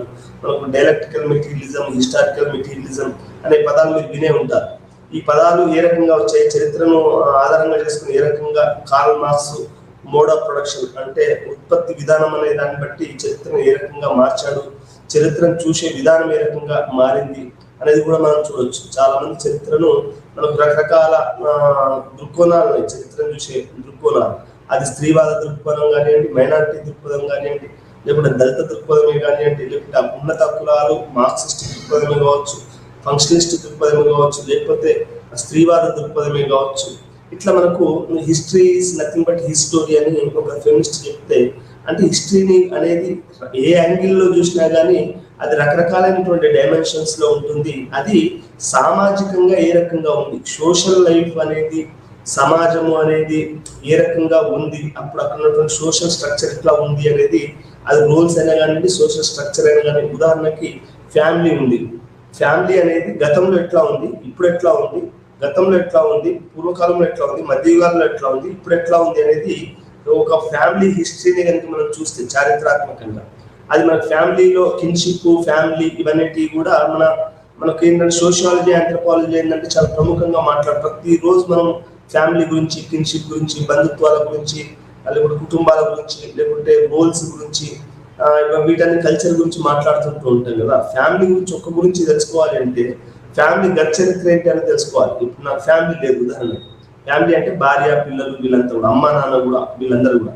మా అమ్మ ఉన్నంతకాలం కూడా నాకు ఫ్యామిలీ ఉంది. ఈ చరిత్రంగా మనం చూస్తే ఈ ఫ్యామిలీ అనేది పూర్వకాలంలో ఎట్లా ఉండేది, మధ్యయుగాలలో ఎట్లా ఉండేది, ఆధునిక కాలంలో ఎట్లా ఉంది, ఆధునికాంతర కాలంలో ఎట్లా ఉంది అనేది మనం ఒక ఎనాలిసిస్ కనుక మనం చేయగలిగితే మనకి ఏంటంటే ఫ్యామిలీ అనే దాని స్ట్రక్చర్ కానివ్వండి, కొన్ని ఫ్యామిలీస్ లో దొంగలు ఉంటారు, కొన్ని ఫ్యామిలీస్ లో లంగలు ఉంటారు, కొన్ని ఫ్యామిలీస్లలో ఇంటలెక్చువల్స్ ఉంటారు, ఇంకొన్ని ఫ్యామిలీస్లలో రిచ్ పీపుల్ ఉంటారు, ఇంకొన్ని ఫ్యామిలీస్లలో క్రియేటివ్ పీపుల్, కల్చరల్ పీపుల్ ఉంటారు. ఇట్లా ఫ్యామిలీ హిస్టరీని కనుక మనం చూస్తే, సోషల్ హిస్టరీని కనుక మనం చూస్తే మనకేంటి అంటే ఫ్యామిలీ అనేది అర్థమైంది. అట్లే కిన్షిప్ కూడా, బంధుత్వాలు అనేవి ఎట్లా ఏర్పడ్డాయి అనేది కనుక మనం చూస్తే, ఉదాహరణకి మనకు ప్రాఫిట్ మహమ్మద్ టైంలో కనుక మీరు చూస్తే కిన్షిప్ అనేది చాలా వెరైటీగా అవుపడుతుంది. ఎట్లా అంటే అది కిన్షిప్ అనేది ఇంతకుముందు మొహమ్మద్ రాకముందు కిన్షిప్ ఎట్లా ఉండేది, తర్వాత కిన్షిప్ ఎట్లా మారింది, మా కుటుంబంలో సంబంధాలు ఎట్లా మారాయి అనేది కనుక మనం కిన్షిప్ ని కూడా చరిత్ర కనుక తీసుకుంటే కిన్షిప్ సిస్టమ్ కూడా మనకు చాలా స్పష్టంగా అర్థమయ్యేది. ఏంటంటే ఒక బంధువు వచ్చినప్పుడు సొంత ఒక స్త్రీని బహుమతిగా ఇవ్వడం అనేది మొహమ్మద్ ప్రాఫిట్ రాకముందు జరిగేది. కుటుంబాలలో అంటే రిలేటివ్స్లలో, కిన్షిప్ సిస్టమ్స్లలో ఇట్లా జరిగేది. అది ఇప్పుడు పూర్తిగా మారిపోయింది అనేది మనం చెప్పొచ్చు. ఆయన రావడంతో కిన్షిప్ సిస్టమ్ అనేది పూర్తిగా మారిపోయింది. అంటే నీకు ఫ్యామిలీ అయినా కానీ, కిన్షిప్ అయినా కానీ, రోల్స్ అయినా కానీ, రెగ్యులేషన్స్ అయినా కానీ, ఇండివిజువల్స్ అయినా కానీ, సొసైటీనే కానీ, ఏదైనా కానీ నిరంతరం మార్పు చెందుతుంది అనేది ఇక్కడ మనం ప్రధానంగా అర్థం చేసుకోవాల్సినటువంటి విషయం. ఈ నిరంతరమైనటువంటి మార్పును అర్థం చేసుకోవాలి అంటే దాంట్లో పైన ఒకటి మార్పు, ఆ మార్పు కింద ఒక భూభాగంలో చరిత్ర అనేది ఉంటుంది. ఆ చరిత్రను అర్థం చేసుకుంటే ఇంతకుముందు కూడా జనాలు మారారు. మార్పు అనేది ఈరోజు కొత్తది కాదు. మార్పు అనేది గతంలో కూడా ప్రాచీన నుంచి మధ్యయుగాల నుంచి ఆధునిక యుగానికి, ఆధునిక యుగం నుంచి ఆధునికాంతర యుగంలోకి మారినప్పుడు కూడా మార్పు ఉంది. ఈ మార్పు అనేది దేని మీద ఆధారపడ్డది అంటే చరిత్ర పైన ఆధారపడ్డది అనేది మనం అర్థం చేసుకోవాలి. కాబట్టి సోషియాలజీ అనేది ఏ రకంగా చరిత్రతో సంబంధం కలిగి ఉంది అనేది ఇక్కడ ప్రధానంగా మనం చూడవలసినటువంటి అవసరం. ఎందుకంటే కార్ల్ మార్క్స్ చరిత్రను వాడాడు, మనకు ఎమిల్ డర్కీమ్ చరిత్రను వాడాడు, ఆగస్ట్ కాంటే చరిత్రను వాడాడు. ఆ తర్వాత మీరు ఏ సోషియాలజిస్ట్ని తీసుకున్నా కానీ చరిత్రను ఒక తనదైన శైలిలో వాడుతూ వాళ్ళు పైకి రావడం అనేది జరిగింది. అంటే ఇది మనం ఇక్కడ అర్థం చేసుకోవాలి. చాలా మంది పరిపాలకులు ఏంటంటే మరీ ముఖ్యంగా మన ఆంధ్రప్రదేశ్, తెలంగాణలో చరిత్ర ఎందుకు అని హిస్టరీని కొన్ని కాలేజీలను తీసేశారు. ఎంత బాధాకరమైనటువంటి విషయం ఏంటంటే చరిత్రను కొన్ని కాలేజీలకు తీశారు. చరిత్రతో మనకు పని లేదు అని మనం గత ప్రభుత్వాలలో చూసాము. కొన్ని కాలేజీలలో చరిత్ర ఉండే, ప్రతి కాలేజీలో కూడా హిస్టరీ అనేది కంపల్సరీ ఉండే. ఆ హిస్టరీని ఎత్తేసారు. కంప్యూటర్ నేర్చుకోండి, మీరు ఇదే నేర్చుకోండి, చరిత్ర అనేది అనవసరం అనేది చెప్పింది. అంటే అందుకని ఈ సమాజం అనేది ఒక రకంగా విలువలు లేకుండా, తెలుగు సమాజం అనేది విలువలు లేకుండా పోతుంది. సరే, అది నేను జడ్జ్ అనేది నేను చేయట్లేదు, నేను జడ్జి లేదు, న్యాయం ఏది అనేది నేను మాట్లాడట్లేదు. కానీ ఇక్కడ ఏంటి అంటే చరిత్ర అనేది ఒక మానవ వికాసంలో, మానవ అభివృద్ధిలో, సమాజాన్ని అర్థం చేసుకునే ప్రక్రియలో చరిత్ర అనేది చాలా గొప్పగా మనకు ఉపయోగపడుతుంది అనేది మనం ఇక్కడ అర్థం చేసుకోవాల్సినటువంటి విషయం. అది మనకు సోషియాలజీతో ఎటువంటి సంబంధం ఉంది అనేది తెలుసుకోవడం అనేది ఈ యొక్క పాఠం యొక్క ప్రధాన లక్ష్యం. దాంతో పాటుగా సోషియాలజీకి మరియు చరిత్రకు మధ్య పరస్పర సంబంధం, అంటే ఇది దాంతో ఎట్లా మాట్లాడుతుంది, చరిత్రతో ఎట్లా మాట్లాడుతుంది, చరిత్ర దీంతో ఎట్లా మాట్లాడుతుంది. చాలా మంది చరిత్రకారులు ఏంటంటే వాళ్ళు డేట్స్ మీద ఎక్కువగా ఉంటాడు. అక్బర్ ఎప్పుడు పుట్టాడు, అశోకుడు ఎప్పుడు పుట్టాడు, ఏ రోజు పానిపట్టు యుద్ధాలు చేశాడు, కళింగ యుద్ధం ఎప్పుడు చేశాడు, ఈ డేట్స్ వీటన్నిటి మీద కూడా చరిత్ర ఎక్కువగా ఫోకస్ చేస్తే సోషియాలజీ అనేది మనకు స్టాటిస్టిక్స్ వీటి మీద ఎక్కువగా ఉంటుంది. ఎంతమంది చనిపోయారు, ఏ రకంగా ఎన్ని కుటుంబాలు ఇబ్బందులు పడ్డాయి, సామాజికంగా ఏ రకంగా మార్పులు వచ్చాయి అనే దాని మీద సోషియాలజీ అనేది మనకు ఫోకస్ చేస్తే, చరిత్ర ఏమైనా కానీ డేట్స్ క్రానికల్స్ ఏ రకంగా మారింది అనే డేట్స్ మీద ఎక్కువగా ఆధారపడితే, సోషియాలజీనేమో ఎక్కువగా నెంబర్స్ మీద ఆధారపడ్డది అనేది ఇక్కడ మనకు స్పష్టంగా అర్థమవుతుంది. నెంబర్స్ ఎందుకు చెప్పుకోవాలి అంటే, మొత్తం సమాజం అనేది ఒక పెద్ద చట్రం కాబట్టి దాంట్లో నెంబరింగ్ అనేది చాలా ముఖ్యం. అంటే ఇన్ని కుటుంబాలు దెబ్బతిన్నాయి, ఇన్ని కుటుంబాలు బాగుపడ్డాయి, ఇన్ని కుటుంబాలు ఇదైంది, ఆ చరిత్ర అది పెద్దగా పట్టించుకోదు. వాళ్ళలో ఉన్నటువంటి పరిపాలకుడు ఇప్పుడు ఎల్లయ్య మల్లయ్య పుల్లయ్య ఎప్పుడు పుట్టాడని చరిత్ర ఎందుకు పట్టించుకుంటుందండి? నీకు చరిత్రలో రాజులు రాణులు గెలిచిన వాళ్ళ గురించే చరిత్ర రాయబడ్డది, సామాన్యుల గురించి చరిత్ర రాయబడలేదు. కానీ సోషియాలజీ అట్లా కాదు. సామాన్యులు, సామాజిక నిర్మాణము, కుల వ్యవస్థ, మత వ్యవస్థ, ఆ తర్వాత జెండర్ లింగ వివక్షతలు, జెండర్స్ వ్యవస్థ, ఏ రకంగా సామాజిక వ్యవస్థలు అనేటివి గతంలో ఎట్లా ఉండేటివి, మధ్యయుగాల్లో ఎట్లా ఉన్నాయి, ప్రస్తుత కాలంలో ఎట్లా ఉన్నాయి సామాజిక వ్యవస్థలు, నిర్మాణాలు, కుల నిర్మాణమైనా కానివ్వండి, మత నిర్మాణమైనా కానివ్వండి, అది కుటుంబ నిర్మాణమైనా కానివ్వండి, ఏ రకంగా ఉన్నాయి, అవి ఏ రకమైనటువంటి మార్పులు చెందాయి అనే విషయాలన్నిటివి మనకు చాలా వ్యవస్థీకృతమైనటువంటి విషయాల గురించి మనకు ఈ యొక్క సోషియాలజీ మాట్లాడతాం. వీటన్నిటి గురించి, కులం గురించి చరిత్ర పెద్దగా మాట్లాడారు, కుల చరిత్రలు రాయారు. వెంపరరు, రాజులు, రాణులు అంతే రాస్తారు. అక్కడ ఉన్నటువంటి సామాజిక నిర్మాణం గురించి అనేది, కులము అనేది ఎట్లా పుట్టింది, ఏ రకంగా పెరిగింది, అది ఏ రకంగా మానవుల్ని విడదీసింది అనే విషయాన్ని చరిత్ర అనేది రాయదు. ఆ తర్వాత చరిత్ర అనేది వాళ్ళు డేట్స్ మీద ఎక్కువ ఫోకస్ చేస్తూ ఉంటారు. అంబేద్కర్ ఎక్కడ చదువుకున్నాడు,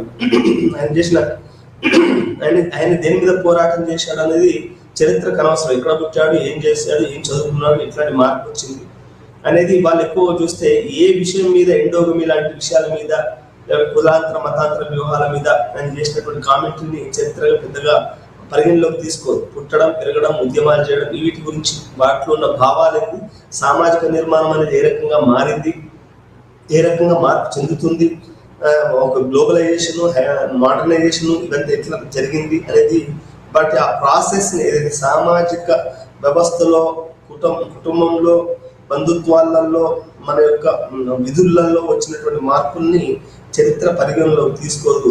చరిత్ర సామాన్య మానవుల యొక్క జీవితాలను చరిత్ర పరిగణలోకి తీసుకోదు.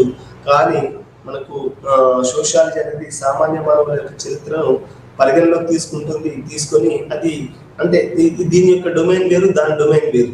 దాని డొమైన్ అంతా ఫ్యాక్ట్స్, శిలాజాలాలు, డేట్స్ ఇటువైపు అది పరిగెత్తుతుంది తప్ప సామాజిక చట్రంలో వచ్చే మార్పుల గురించి అది చరిత్ర అనేది అది ఎక్కువగా మాట్లాడదు.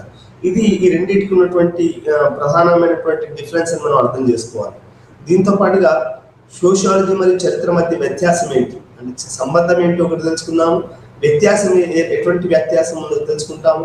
దాంతో పాటుగా హిస్టారికల్ సోషియాలజీ యొక్క ఖండన ఫలితంగా అర్థం చేసుకోవడం అంటే, హిస్టారికల్ సోషియాలజీ చారిత్రాత్మక సామాజిక శాస్త్రం, చారిత్రక సామాజిక శాస్త్రం అంటే హిస్టారికల్ సోషియాలజీ అనేది ఏ రకంగా ఉపయోగపడుద్ది అనేది కూడా మనం అదే హిస్టారికల్ సోషియాలజీనే మొత్తం ఈ యొక్క పాఠంలో ప్రధానమైనటువంటి అంశంగా మనము అర్థం చేసుకోవాల్సినటువంటి విషయం. సోషియాలజీ మరియు చరిత్ర అంటే మొత్తంగా ఈ సామాజిక శాస్త్రము, చరిత్ర ఈ రెండు కూడా ఏ రకంగా కలిసి ఉన్నాయి, అవి ఏ రకంగా మారబోతున్నాయి అనేది కూడా మనము అర్థం చేసుకోవాలి.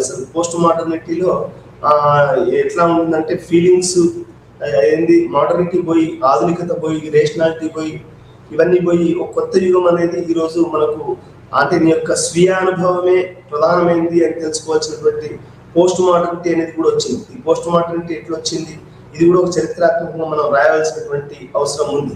అంటే ఈ రకంగా మనకు ఈ యొక్క సామాశాస్త్రానికి చరిత్రతో ఉన్నటువంటి సంబంధాలని, దానికి వాటి మధ్యలో ఉన్నటువంటి విభేదాలని, వాటి మధ్యలో ఉన్నటువంటి సంబంధాలని, వ్యత్యాసాలని, దాంతో పాటు చివరికి మనం డిస్కస్ చేయవలసింది ఏంటి అంటే హిస్టారికల్ సోషియాలజీ అనే ఒక పరిణామం. ఈ ఇద్దరు కలయిక వల్ల వచ్చినటువంటి ఒక కొత్త సామాజిక పరిణామం ఏంటంటే అది హిస్టారికల్ సోషియాలజీ అని మనం చెప్పొచ్చు.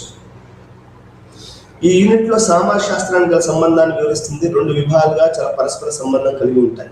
చరిత్ర మరియు సమాజశాస్త్రం అనేవి రెండు విభాగాలుగా ఎట్లాంటి చర్య కలిగి ఉన్నాయనేది మనం చూస్తాం. సామాజిక శాస్త్రం తరచుగా సమాజం యొక్క అధ్యయనంగా నిర్వచించబడుతుంది. మనకి ఏంటంటే మీ అందరికీ తెలుసు, సమాజ శాస్త్రం అనేది సమాజం యొక్క అధ్యయనంగా మనం చూడాలి. ముఖ్యంగా ఏ సమాజం గురించి అయినా అధ్యయనం దాని చరిత్ర లేదా గతాన్ని చూడకుండా సాధించబడదు. ఏ సమాజం గురించి చదవాలనుకున్నా కానీ ఆ సమాజం యొక్క చరిత్ర మనం చూడవలసి ఉంటుంది. అది అమెరికా అయినా కానివ్వండి, ఆఫ్రికా అయినా కానివ్వండి, సౌత్ ఆఫ్రికా అంటే సౌత్ ఆఫ్రికాలోని దాని చరిత్ర చూస్తే బ్రిటిషర్స్ దాన్ని ఏ రకంగా కబ్జా చేశారు, తర్వాత నెల్సన్ మండేలా దాన్ని ఏ రకంగా విముక్తి చేశాడు అనేది చూడవలసినటువంటి అవసరం అనేది ఉంది. అంటే ఏ సమాజమైనా కానీ దాని యొక్క చరిత్రను అధ్యయనం చేయకుండా మనం ఆ సమాజం గురించి మాట్లాడడం అనేది కుదరదు అనేది ఇక్కడ మనం ప్రధానంగా అర్థం చేసుకోవాల్సినటువంటి విషయం. ముఖ్యంగా ఏ సమాజం గురించి అధ్యయనం చేయాలంటే దాని చరిత్ర లేదా గతాన్ని చూడకుండా సాధించబడడం అనేది అది అసాధ్యమని మనం చెప్పొచ్చు. గతంలో సమాజం ఎలా అభివృద్ధి చెందో చూడడం కూడా చాలా ముఖ్యం. అంటే గతంలో ఏ రకంగా అభివృద్ధి చెందింది అంటే ఉదాహరణకి మనకు ఇనుము కనుక్కున్న తర్వాత మనకు సెటిల్డ్ అగ్రికల్చర్ అనేది వచ్చింది. ఇనుము కనుక్కోవడం, నిప్పును కనుక్కోవడం అనేది మానవాళి చరిత్రలో ఒక గొప్ప మలుపుగా మనం చూడొచ్చు. ఈ నిప్పును కనుక్కోవడం, ఇనుము కనుక్కోవడం లేకపోతే ఈ రోజు మనము ఈ స్థాయికి వచ్చేవాళ్ళం కాదు. అంటే గతంలో ఎలా అభివృద్ధి చెందిందో చూడాలి. చూస్తేనే మనకు ఇప్పుడు జరుగుతున్నటువంటి అభివృద్ధి అనేది ఏ రకంగా ఉంటుంది అనేది మనకు అర్థమవుతుంది. ఏ విధమైన పరిస్థితులు మరియు సందర్భాల ద్వారా సమాజం ముందుకు సాగిందా లేదా మరింత అభివృద్ధి చెందిందా, సమాజం ముందుకు పోతుందా వెనుకపోతుందా అనేది కూడా మనం చూడాలి. చాలా సందర్భాలలో ఏంటంటే వెనుకపోతున్నది కూడా మనకు ముందుకు పోతున్నట్టు అనిపిస్తుంది. గత 10 ఏళ్ళుగా 12 ఏళ్ళుగా సమాజాన్ని వెనుకకి తీసుకెళ్తున్నారని చాలా మంది చెప్తా ఉన్నారు. వెనుకకి తీసుకెళ్లడం అంటే గతంలోకి తీసుకెళ్లేసేసి అసలు ముందు చూపు లేకుండా మనల్ని సమాజాన్ని వెనక్కి తీసుకెళ్తున్నారు అనేది చాలా ప్రధానంగా వస్తున్నటువంటి విమర్శ. అంటే మనము ఈ సమాజము ముందుకెళ్తుందా వెనక్కి అంటే నా దృష్టిలో రోజు భారతీయ సమాజం అయితే వెనక్కి వెళ్తుందని చెప్పొచ్చు. ఇంతకుముందు మనకు ఒక మనిషిని లించింగ్ అనేది లేదు, కానీ లించింగ్ జరుగుతుంది. అంటే మళ్ళీ మనకు ఆ యుగంలోకి వెళ్ళిపోతున్నాం, ఒక మానవ మృగ రూపంలోకి మనం వెళ్తున్నాం అనేది మనకు అర్థమవుతుంది. అంటే ఇది గతంలో సమాజం ఎలా అభివృద్ధి చెందింది, ఏ రకమైన పరిస్థితులు ఉన్నాయి, ఎట్లాంటి సందర్భాలలో ముందుకు సాగింది, ఏ సందర్భంలో మార్పు వచ్చింది అనేది కూడా మనం చూడవలసినటువంటి అవసరం ఉంది. మనకు రష్యన్ విప్లవం అయినా, ఫ్రెంచ్ విప్లవం అయినా, చైనీస్ రెవల్యూషన్ అయినా కానీ, లేకపోతే భారతీయ స్వతంత్ర ఉద్యమం అయినా కానివ్వండి, సౌత్ ఆఫ్రికన్ స్వతంత్ర ఉద్యమం అయినా కానివ్వండి, పాకిస్తాన్ అయినా కానివ్వండి, ఏదైనా కానీ మనం దాని దగ్గర చూస్తే ఏ పరిస్థితుల్లో మనకు సమాజం ఇట్లాంటి వ్యవహారాలు తీసుకొచ్చిందని చూడడం అనేది చాలా చాలా ప్రధానం అనేది మనం అర్థం చేసుకోవాల్సినటువంటి విషయం. అంటే మనకు సామాజిక నిర్మాణాన్ని దాని యొక్క తెలుసుకోవడం అనేది చాలా ముఖ్యం అనేది ఇక్కడ మనం అర్థం చేసుకోవాల్సినటువంటి విషయం.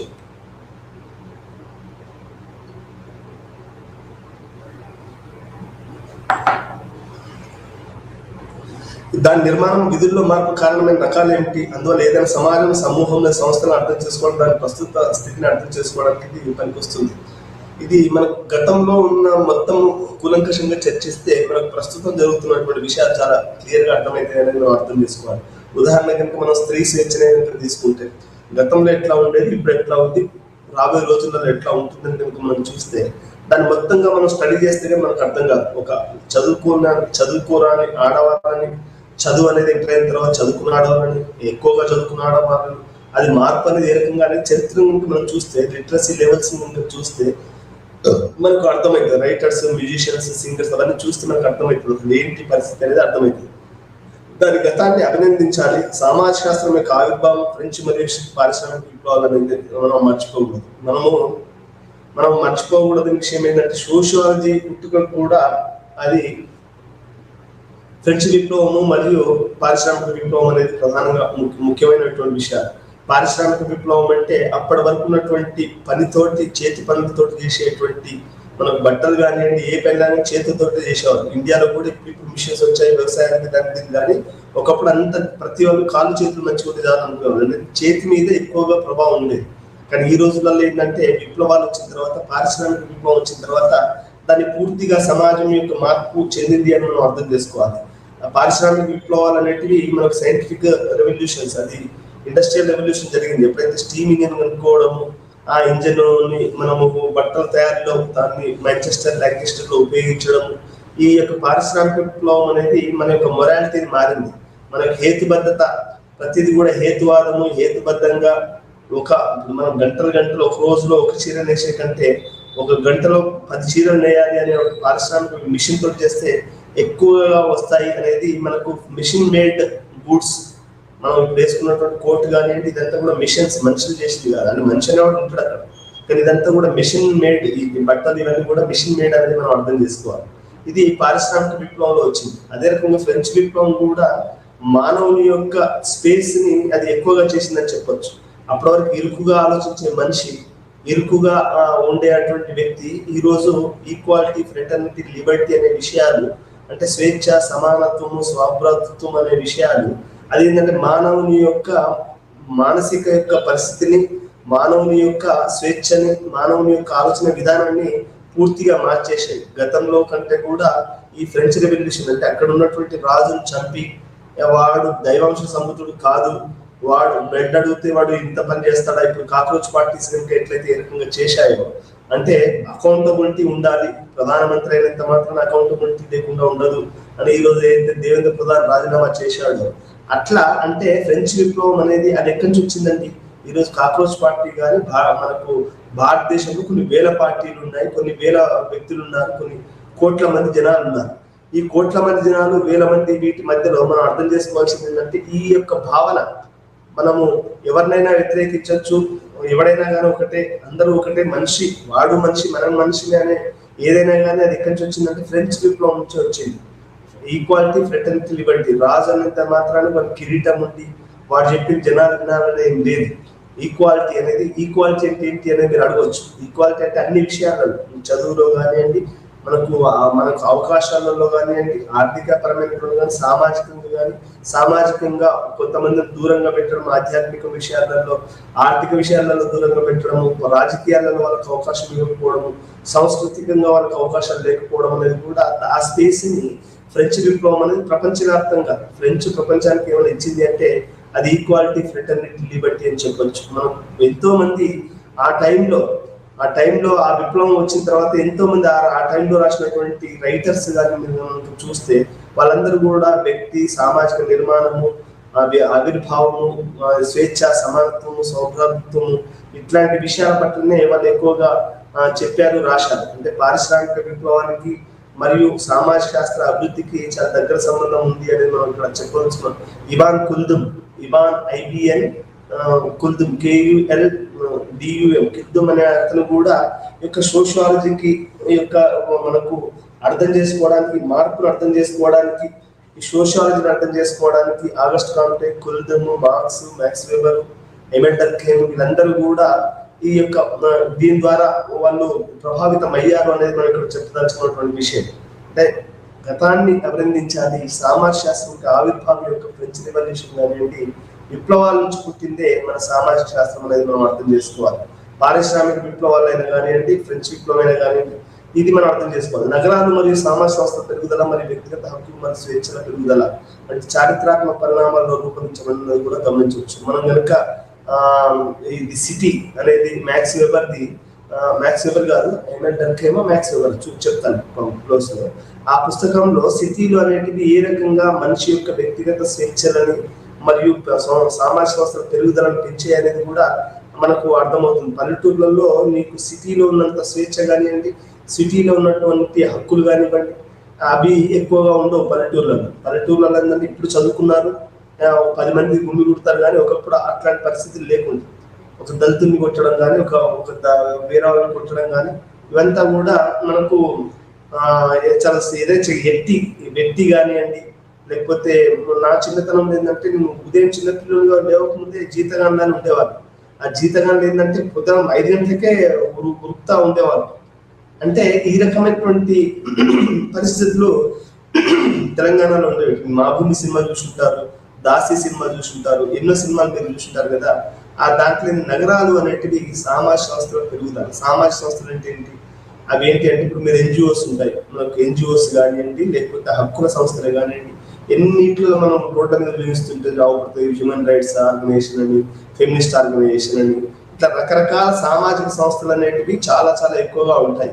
మొన్న వరల్డ్ అప్లైడ్ ఆంథ్రోపాలజీ అని మా ఫ్రెండ్ ఒకతను డాక్టర్ పెద్దరత్తయ్య పెట్టాడు.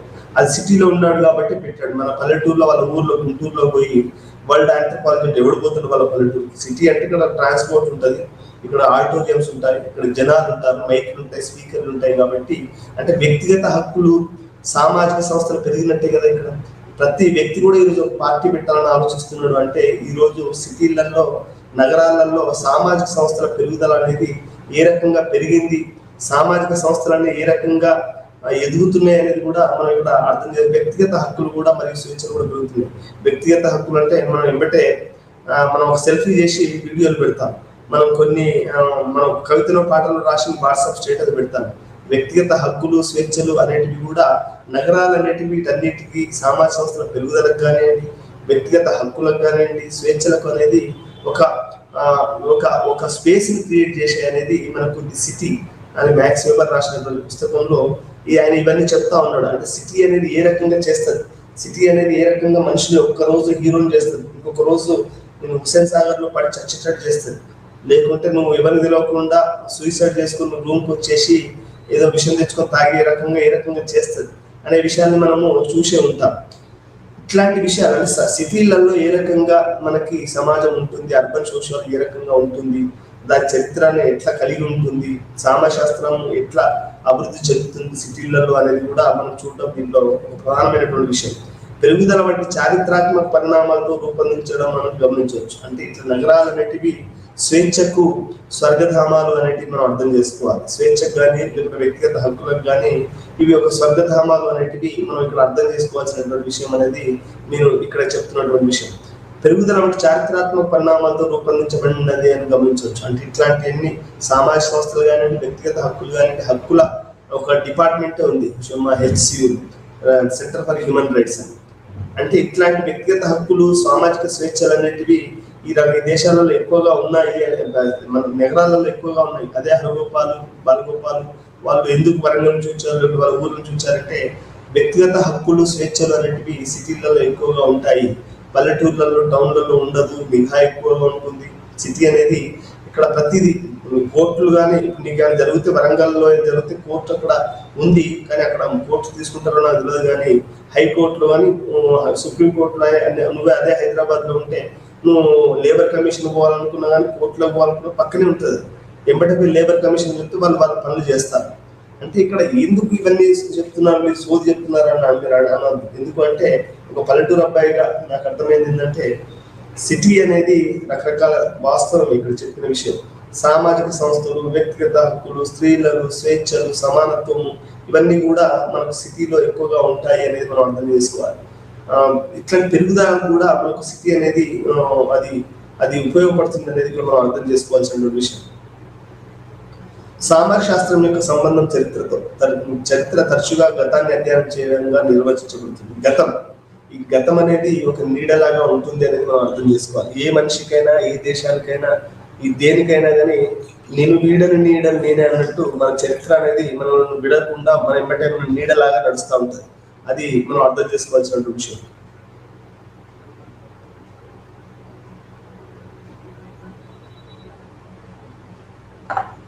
ఈ గతాన్ని అధ్యయనం చేయడం అంటే ఈ నీడను మనం అధ్యయనం చేయవలసినటువంటి అవసరం ఉంది. ఈ నీడను మనం ఎప్పటికీ మన వెంబటే వస్తూ ఉంటాం. దాన్ని అర్థం చేసుకుని మనం భవిష్యత్తులోకి వెళ్ళాం. చరిత్రను అధ్యయనం చేసిన చరిత్రకారులు సామాజిక మార్పు మరియు అభివృద్ధికి దాల్చిన గత సంఘటనలు మరియు పరిస్థితుల కారణాలు మరియు ప్రభావాలను అధ్యయనం చేస్తారు. అంటే గత సంఘటన, ఉదాహరణకు నెహ్రూ ఉన్నాడు. నెహ్రూ ఏం చేశాడు? అభివృద్ధికి దారితీసే గత సంఘటనలు మనం గుర్తు చేసుకుంటే రష్యాను చూసి ప్లానింగ్ కమిషన్ అనేది పెట్టాడు. అదొక సంఘటన అని చెప్పొచ్చు. అంటే మన చరిత్ర ఎందుకు చదవాలి అంటే నెహ్రూ ఏం చేశాడు అనేది మనం చదవాలి. లాల్ బహదూర్ శాస్త్రి ఏం చేశాడో చదవాలి. ఆ తర్వాత ఇప్పుడు మోడీ ఏం చేస్తున్నాడని చూడాలి. ఇట్లా కంపారిటివ్గా ఐఐటీస్, ఐఐఎంస్, యూనివర్సిటీస్ ఇవన్నీ ఎవరు పెట్టారు అనేది కనుక మనం మాట్లాడితే జవహర్లాల్ నెహ్రూ, మౌలానా అబుల్ కలాం ఆజాద్ టైంలో వీటికి పునాదులు పడ్డాయని మనం చాలా స్పష్టంగా చరిత్రను చూస్తే కానీ అర్థం కాదు. లేకుంటే ఇప్పుడున్న రాజకీయ నాయకులు ఇదంతా మేమే పెట్టామన్నా కానీ దానికి మనం ఆశ్చర్యపోవాల్సి. ఎందుకంటే ఈరోజు కాంపిటేటివ్ పాలిటిక్స్ అనేవి ఎక్కువ జరుగుతున్నాయి. అంటే పోటీ రాజకీయాలు అంటే మనకు సహృద్భావమైనటువంటి పోటీ ఉంటే తప్పలేదు. అంటే ఈ పోటీ అనేది కట్ థ్రోట్ కాంపిటీషన్ అంటారు దాన్ని ఇంగ్లీష్లో. కట్ థ్రోట్ కాంపిటీషన్ అంటే నీ గొంతు కోసే, గొంతును ఇట్లా టక్కుమని ఇట్లా గొర్రె పిల్లలను కోసినట్టో మేక పిల్లలను కోసినట్టో మన గొంతును కోసే రాజకీయాలు. గొంతును ఇట్లా టక్కుమని కోస్తారు కదా, కోడి పిల్లలు టప్పని కోస్తారు, గొర్రె పిల్లలను కూడా ఇట్లా టప్పని కోస్తారు. అంటే కాంపిటేటివ్ పాలిటిక్స్ ఏమైంది అంటే మనకు కట్ థ్రోట్ కాంపిటీషన్ లో పక్కన తలనరుకుతుంది. వాడు కూడా అంటున్నాడు, మమతా బెనర్జీ తలనరుకుతాను, లేకపోతే రేవంత్ రెడ్డి తలనరుకుతాను. ఈ తలను నరికే పరిస్థితి ఎందుకు వచ్చింది, మనుషులను చంపే పరిస్థితులు ఎందుకు వచ్చాయంటే ఈరోజు పోటీ రాజకీయాలు అనేటివి ఎక్కువగా అయ్యాయి. ఇంతకుముందు ఒక ప్రదర్శన చేస్తే అది ఏంటంటే అందరు సానుభూతిగా ఉండేవారు. కానీ ప్రతి నిరసనలు వచ్చాయి. తెలంగాణ ఉద్యమం చేస్తుంటే సమైక్యాంధ్ర ఉద్యమం చేశారు. మనకు స్త్రీలకు విముక్తి కావాలంటే లేదు నాకు ఇదే కావాలని చేస్తున్నారు. అంటే ఇప్పుడు ప్రతిదీ కూడా ఒకటి జరుగుతుంటే ఇప్పుడు మనకు పిల్లలకు న్యాయం చేయాలి అంటే దానికి వ్యతిరేకంగా కొంతమంది పనిచేస్తూ ఉన్నారు. అంటే ఈ ట్రెండ్ ఇంతకుముందు లేదండి.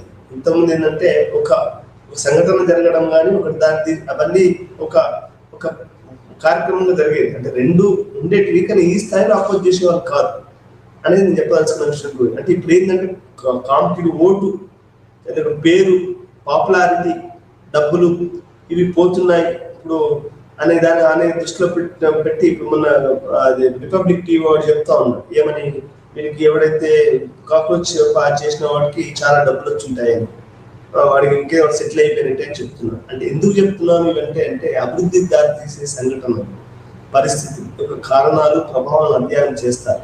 ఈ చరిత్రకారులకి రేపు భారతీయ జనతా పార్టీ యొక్క చరిత్ర అనేది వాళ్ళు ఏ రకంగా ధర్మేంద్ర ప్రధాన్తో రాజీనామా చేయించారనేది ఒక ప్రధానంగా పనికొస్తుంది. చరిత్ర అనే పదం అనేక పరస్పర సంబంధం ఉన్న అంశాలతో రూపొందించబడ్డది.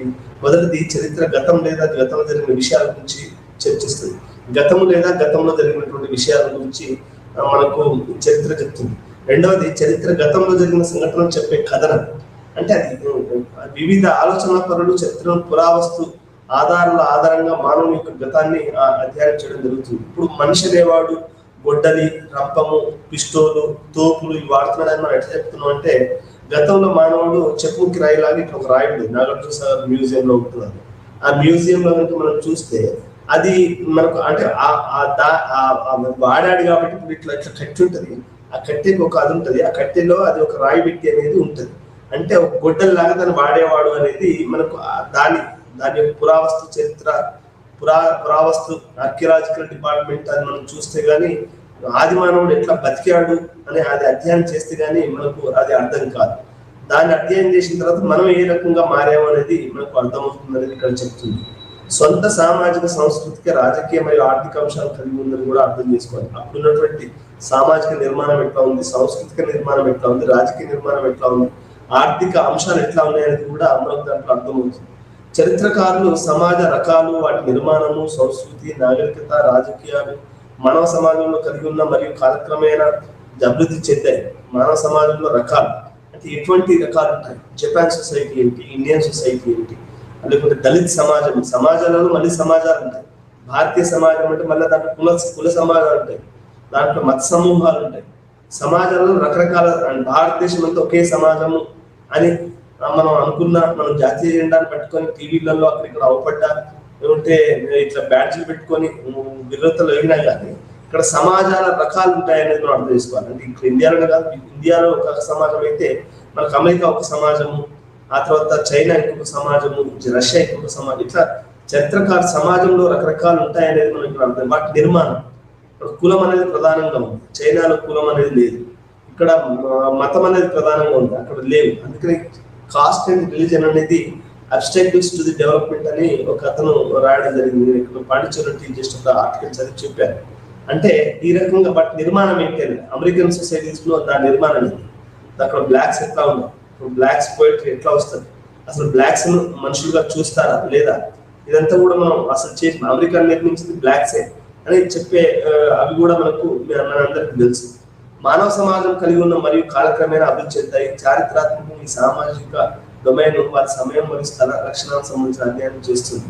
సామాజిక డొమైన్ అంటే ఈ యొక్క దాని యొక్క టైం అండ్ స్పేస్ ని అధ్యయనం చేస్తుంది. ఏ కాలంలో ఏ టైంలో ఏ రోజు అశోక్ అట్లా చేశాడు, అక్బర్ ఇట్లా చేశాడు అనేది మనకు టైమింగ్ తో సహా ఉంటుంది అనేది మనం ఇక్కడ అర్థం చేసుకోవాల్సినటువంటి విషయం. చరిత్రతో సామాజిక శాస్త్రం యొక్క సంబంధం. సామాజిక శాస్త్రం మరియు చరిత్ర ఒకదానితో ఒకటి పరస్పర సంబంధం కలిగి ఉంటాయి. సామాజిక శాస్త్ర సమాజాన్ని అధ్యయనం చేస్తుంది మరియు చారిత్రాత్మక నేపథ్యాన్ని చూడడం ద్వారా ప్రస్తుత సమస్యలపై దృష్టి పెడుతుంది. రెండు ఉన్నాయి అనేది ఇక్కడ మనం అర్థం చేసుకోవాలి. అటువంటి విశ్లేషణతో గతం దగ్గర అవుతుంది. మనం గతాన్ని కనుక చేస్తే అది మనకు గతం దగ్గర అవుతుంది అనేది ఇక్కడ అర్థం చేసుకోవాలి. కాలక్రమేణా సామాజిక మార్పులు, పరిణామాలు మరియు మారుతున్న సమాజ ముఖాన్ని వివరించడానికి సామాజిక శాస్త్రవేత్తలు తరచుగా చరిత్రను సూచిస్తారు. మారుతున్నటువంటి సమాజ ముఖాన్ని వివరించడానికి. ఎందుకు అబ్బాస్ గారు ఒకప్పుడు అట్లా ఉండేవాడు, ఇప్పుడు ఇట్లా మారాడు, పెళ్లి చేసుకోకుండా అట్లా ఏదో చిన్న చిన్న జాబులు చేసుకుని బతుకున్నాడు అని మీరు అర్థం చేసుకోవాలనుకోండి. దానికి మనకి ఏంటంటే నా చరిత్రను కాలక్రమేణా మారుతున్న సమాజ చిత్రం శాస్త్రం తరచుగా అర్థం చేసుకుంటారు. నా చరిత్రను చేస్తే ఇవి మనకు అర్థమవుతాయి. అదేవిధంగా చరిత్ర గతాన్ని వివరించడానికి సామాజిక అంశాలు, సామాజిక భావాలు కూడా అవసరం. రెండు విభాగాల మధ్య సరిహద్దులు అస్పష్టంగా మరియు చిక్కుకుపోయి ఉన్నాయి. అంటే ఈ యొక్క చరిత్రను సామాజిక శాస్త్రాన్ని మనం పూర్తిగా విడదీయలేం, అలాని పూర్తిగా కలపలేము. అస్పష్టంగా ఉన్నాయి, చిక్కుకుపోయాయి అనేది మనం ఇక్కడ అర్థం చేసుకోవాల్సినటువంటి విషయం. ఈ సామాజిక వాస్తవం యొక్క సంక్లిష్ట వెబ్లను వివరించడానికి ఒక సందర్భాన్ని కలిగి ఉంది. అంటే ఇది రెండు విభాగాల మధ్య సరిహద్దుల యొక్క స్పష్టత చాలా మంది పండితులకు ఉత్పాదక పరిశోధన ప్రయత్నాలను అవకాశంగా భావిస్తారు. ఈ రెండింటి మధ్య అనేది ఏ రకంగా ఉంది, ఇది ఏ రకంగా ఉపయోగపడుతుంది అనేది కూడా రెండు రకాల వాళ్ళు ఉపయోగిస్తారని అర్థం చేసుకోవాలి. సోషియాలజీ మరియు చరిత్ర మధ్య ఉన్న వ్యత్యాసం ఏంటో చూద్దాం. సామాజిక శాస్త్రాల పరిధిలో సామాజిక శాస్త్రం మరియు చరిత్ర రెండు వేరు వేరు మేధోపరమైన విభాగాలు అయినప్పటికీ రెండు విభాగాలు వాటి పద్ధతులు, విధానాలు మరియు ప్రయోజనాలు విభిన్నంగా ఉంటాయని మనం అర్థం చేసుకోవాలి. అంటే ఇవి మెథడాలజీలో సోషియాలజిస్టులు వాడే మెథడాలజీలను హిస్టరీస్ వాడే వాళ్ళు మెథడాలజీ చాలా డిఫరెంట్ గా ఉంటుంది అనేది మనం అర్థం చేసుకోవాలి. 20వ శతాబ్దం మధ్యకాలంలో లండన్ లో యూనివర్సిటీ కళాశాల చరిత్రను అధ్యయనం చేసిన జార్జెస్ గోల్డెస్ 1981 సామాజిక శాస్త్రం మరియు చరిత్ర రెండింటిలో పరిశోధన విధానాలను పోల్చారు. ఈయన గోల్డెస్ అనేవాడు సోషియాలజీ ఎట్లాంటి మెథడాలజీ వాడతాడు, ఈయన ఆక్స్ఫర్డ్ లో చేశాడు. ఆయనే ఈ రెండింటి మధ్యలో మెథడాలజీలో కంపారిజన్ చేశాడు అనేది మనకి ఇక్కడ అర్థమవుతుంది. సామాజిక శాస్త్రం మరియు చరిత్ర రెండు వరుసగా వర్తమానం మరియు గతం వైపు వారి ధోరణిలో విభిన్నంగా ఉన్నాయని ఆయన పేర్కొన్నారు. వర్తమానం మరియు గతం వైపు వారి ధోరణులు అంటే ఒక సోషియాలజిస్ట్ చూసే విధానం కానివ్వండి, లేకుండా చరిత్రకారులు చూసినటువంటి విధానం కానీ భిన్నంగా ఉంటాయి అనేది మనకు ఈయన గోల్డెస్ అనే అతను చెప్తున్నాడు. చరిత్రకారులు వారి అన్వేషణలు సమయం, స్థలం, స్థానిక గురించి చెప్తారు. అంటే టైం అండ్ స్పేస్ అంటున్నారు. సమయం, టైం అండ్ స్పేస్ ఈ రెండింటిని అశోకుడు లేకపోతే అక్బరు లేకపోతే ప్రస్తుతం ప్రధానమంత్రి టైం అండ్ స్పేస్ చూసి ఏ రకంగా వాళ్ళు స్థానికరించారని చెప్తారు. అయితే సామాజిక శాస్త్రజ్ఞులు వారి అవగాహన స్పేస్ అండ్ టైం కోణాన్ని అధిగమించిందని నమ్ముతారు. ఈ టైం లేదు, స్పేస్ లేదు, దీన్ని అధిగమించారు అని సోషియాలజీ చెప్తారు. దాని వెనకాల ఎటువంటి సాంస్కృతికపరమైనటువంటి ఎటువంటి కల్చరల్ ఇష్యూస్ ఉన్నాయి అనేది సోషియాలజిస్టులు ఎక్కువగా నమ్ముతారు అనేది ఇక్కడ అర్థమవుతుంది విషయం. సోషియాలజీ మరియు చరిత్ర తేడా. సామాజిక శాస్త్రము నియమాలను గుర్తు చేస్తాయి. నియమాలు అంటే రూల్స్ అండ్ రెగ్యులేషన్స్. ఇప్పుడు నియమాలను గుర్తు చేసి అంటే ఒక పెళ్లి అన్నప్పుడు ఎట్లా రూల్ ఉండేది, అది ఇప్పుడు ఎట్లా ఉంది. పెళ్లి అనేది ఇప్పుడు ఒక రూల్ ఉందండి. ఒకప్పుడు పెళ్లి ఇట్లా పట్టుకొచ్చి అవి చేసారు. ఇప్పుడు అందరు కాలేజీలలో, స్కూళ్ళల్లో ఎక్కడెక్కడ ప్రేమించుకుంటున్నారు, పెళ్లి చేసుకుంటున్నారు, అయిపోతుంది. అంటే సామాజిక శాస్త్రవేత్తలు నియమాలను గుర్తిస్తారు మరియు వైవిధ్యాలను విస్మరిస్తారు. అయితే చరిత్రకారులు వాటిపై ఒత్తిడి చేస్తారు. వ్యక్తులు మరియు చరిత్రకారులు నిర్దిష్ట సందర్భాల్లో ప్రతిపాదించిన ఖచ్చితమైన డేటా సెట్లను విభిన్నమైన భావనలు టైపాలజీ రూపొందించడానికి సామాజిక శాస్త్రవేత్తలు సాధారణ ఏకరూపతం మరియు ప్రక్రియను కోరుకుంటారు. అంటే ఒక కుటుంబం ఎట్లా ఉంటుంది, సాధారణ ఏకరూపతం, ఆ కుటుంబంలో ఆ రూల్స్ లో ఎట్లాంటి మార్పు వచ్చింది అనేది మనకు ఇక్కడ అర్థమవుతుంది.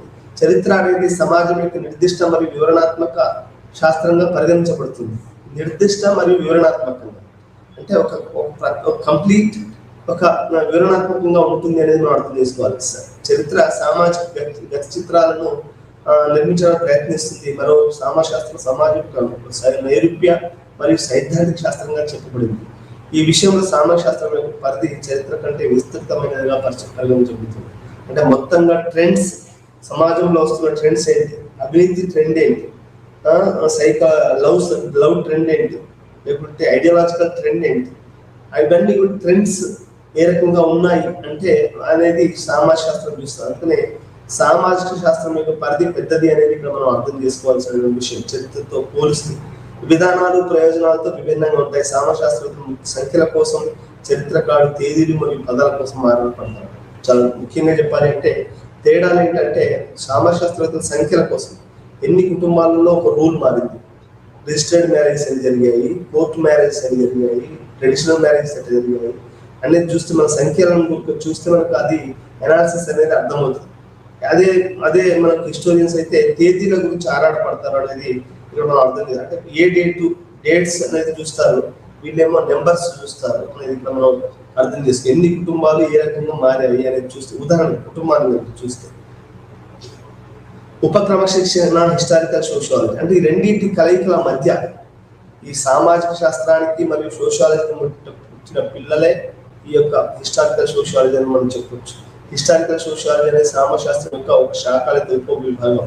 అంటే హిస్టారికల్ సోషియాలజీ మనం సోషియాలజీ యొక్క బై ప్రొడక్ట్ అని చెప్పొచ్చు. ఇది సామాజిక శాస్త్రం మరియు చరిత్ర మధ్య ఖండన ఫలితంగా ఉద్భవించింది. సామాజిక శాస్త్రం మరియు చరిత్ర మధ్య ఖండన ఫలితంగా అంటే ఈ రెండు విభాగాలు కాన్సెప్ట్ పరంగా మరియు రెండింటి సరిహద్దులో తాకే సాధారణ ఇతివృత్తాలపై వివరించడానికి సైద్ధాంతిక అడ్వాన్స్డ్ పరంగా దగ్గరికి వచ్చాయి. ఈ సరిహద్దు దాటి దిగ్విషయం చారిత్రక సామాజిక శాస్త్రం అనేది ఉపరంగంగా అభివృద్ధి చెందింది అని మనం చెప్పొచ్చు. అంటే హిస్టారికల్ సోషియాలజీ అనేది ఒక ఒక ఒక ఒక చరిత్రలో ఇట్లా అభివృద్ధి చెందవలసి వచ్చింది అనేది మీరు అర్థం చేసుకోవాలి. చారిత్రక సామాజిక శాస్త్రం దాని విశ్లేషణలో చరిత్రను ఉపయోగిస్తుంది. హిస్టారికల్ సోషియాలజీ ఏంటంటే చరిత్రను ఉపయోగిస్తుంది. మనకు మీల్స్ అనేవాడు కూడా ఏం చెప్తాడు అంటే సీరియట్ మీల్స్ హిస్టరీ యాజ్ ఏజెన్సీ అని చెప్తాడు.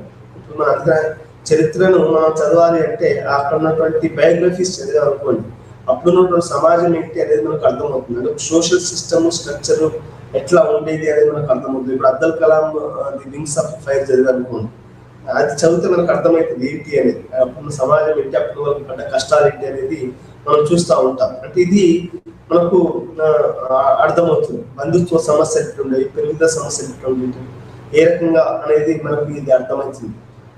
ఇది కుటుంబంలో మార్పు, పెరుగుదల సమస్యలు, బంధుత్వ సమస్యలు, కుటుంబంలో మార్పు అనేది ఏ రకంగా జరిగింది. పెళ్లిళ్ళు అన్నింటికి ఇంతకుముందు మా అన్నయ్య పెళ్లిళ్ళు అంటే నేను చాలా చిన్న పిల్లలుగా పెద్ద ఎంజాయ్ చేశాను. కానీ ఈ రోజు ఆ పరిస్థితి లేదు. ఎవరి పెళ్లి వాడే చేసుకోవాలి, ఎవరి బతుకు వాడే బతకాలి, ఎవరి జీవితం వాడే చేసుకోవాలి అనేది ఒక ఒక ఒక మార్పు. ఇది ఏంటంటే పెళ్లి అనేది ఇంతకుముందు చూసుంటే మార్పు ఎట్లా పెళ్లి అనే విషయం మార్పు తీసుకుంటే ఒక కుటుంబం ఉంది అంటే ఆ కుటుంబంలో పెద్దవాళ్ళకి మ్యారేజ్ చేసిన తర్వాతనే వాడు జాబ్ ఉన్నా లేకపోయినా లేకపోతే ఇంకేం ఏమైనా కానీ పెద్ద అమ్మాయికి అట్లా పెళ్లి చేసిన తర్వాత రెండో అమ్మాయి అట్లాంటి అని అట్లా ఉండేది. అంటే వాళ్ళ యొక్క సీనియారిటీని బట్టి ఉంది. కానీ మారింది.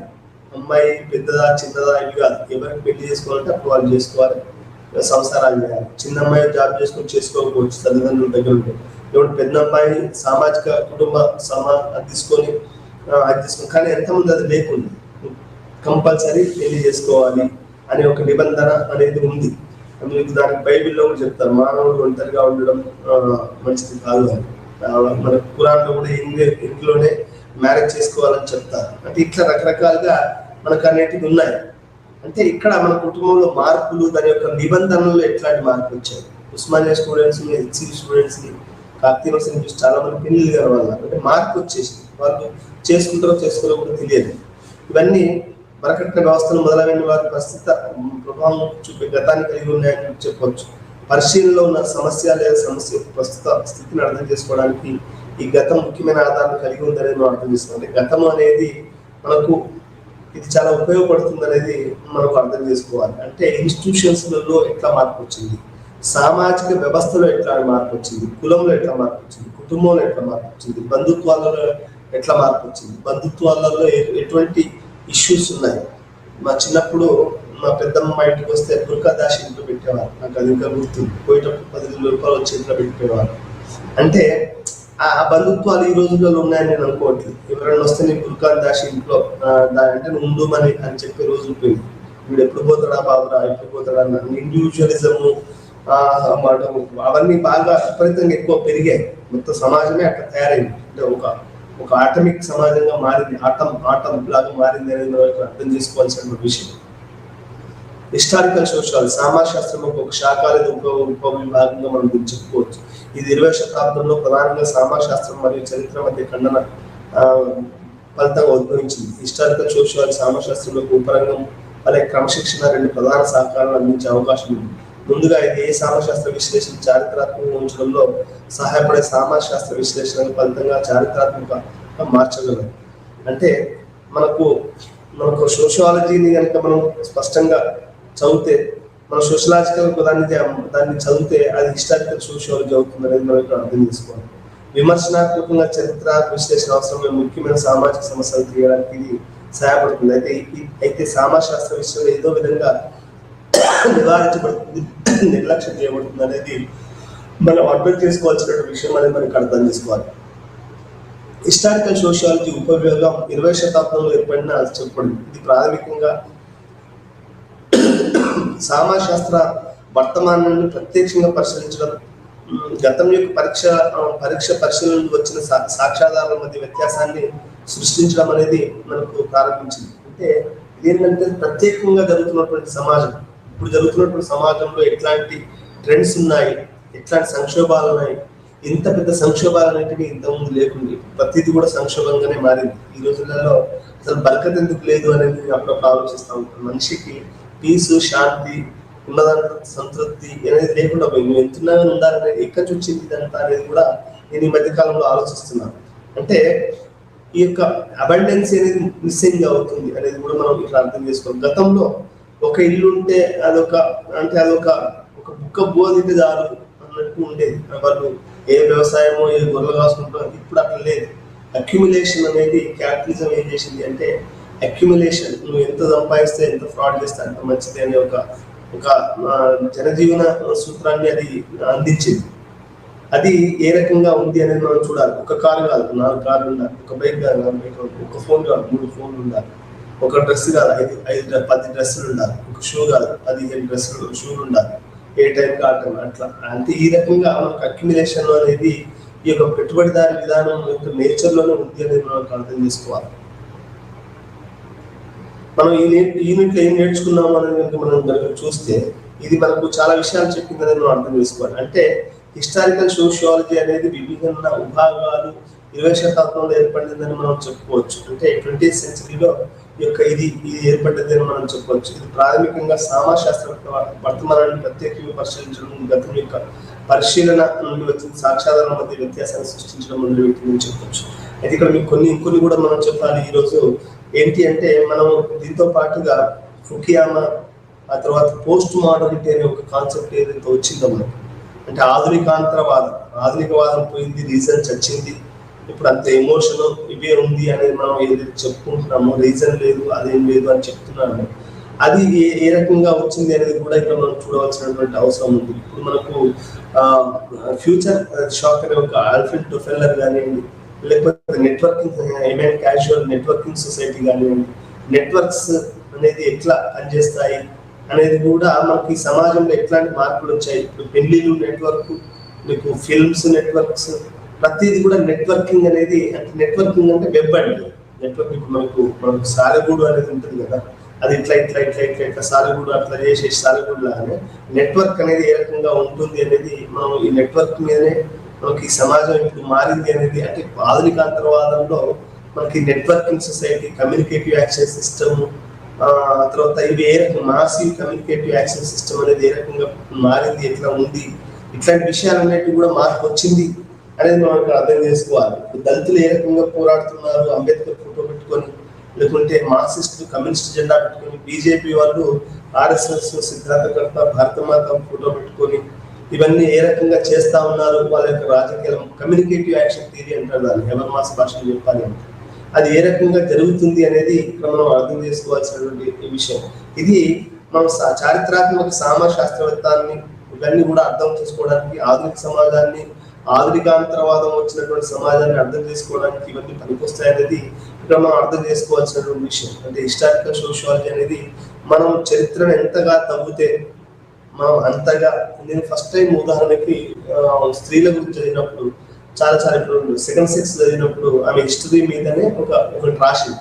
అంటే హిస్టారికల్ గా మనం ఎట్లా అర్థం చేసుకోవాలి స్త్రీ పురుషులని, చారిత్రాత్మకంగా స్త్రీలను ఎంత హీనంగా చూసేవాళ్ళని, ఇప్పుడు అనుభవిస్తున్న వీళ్ళ హక్కులు మగవాళ్ళైనా కానీ ఆడవాళ్ళైనా కానీ, ఆడవాళ్ళు మరీ ముఖ్యంగా ఏ రకంగా వాళ్ళ హక్కులు అనేటివి ఏ రకంగా ఉండేవి, వాళ్ళ యొక్క కుల పరంగా మతపరంగా వాళ్ళు ఎక్కువ ప్రేమించడానికి అవకాశం లేదు, డీఫ్లవరింగ్ అనేది ఎట్లా ఉండేది అనేది కూడా మనం దాంట్లో చాలా స్పష్టంగా చెప్పడం అనేది జరిగింది. అంటే నాకైతే ఒక విప్లవం లాగా అనిపించింది. ఎందుకు విప్లవం అని చెప్తున్నానంటే, ఈ డీఫ్లవరింగ్ ప్రాసెస్ అనేది ఎంత కఠినంగా ఆడవాళ్ళ మీద మెన్స్ట్రుయేషన్ కానివ్వండి, డీఫ్లవరింగ్ కానివ్వండి, సెక్షువల్ రిలేషన్స్ కానివ్వండి ఎట్లా ఉండేది అని చారిత్రాత్మకంగా పరిశీలించినప్పుడు మనకు అర్థమవుతుంది. అంటే స్త్రీల జీవితం ఏంటి, స్త్రీలు అనేది వాళ్ళు ఏ రకంగా వాళ్ళు తమ యొక్క బాధలు పడ్డారు అనేది మనకు ఆ యొక్క బుక్ చదివితే మనకు నిజానికి కూడా ఒక లిబరేషన్ వచ్చినట్టు మనం ఫీల్ అవుతా ఉంటాం. మనకు ఒక విముక్తి అనేది వచ్చింది అనేది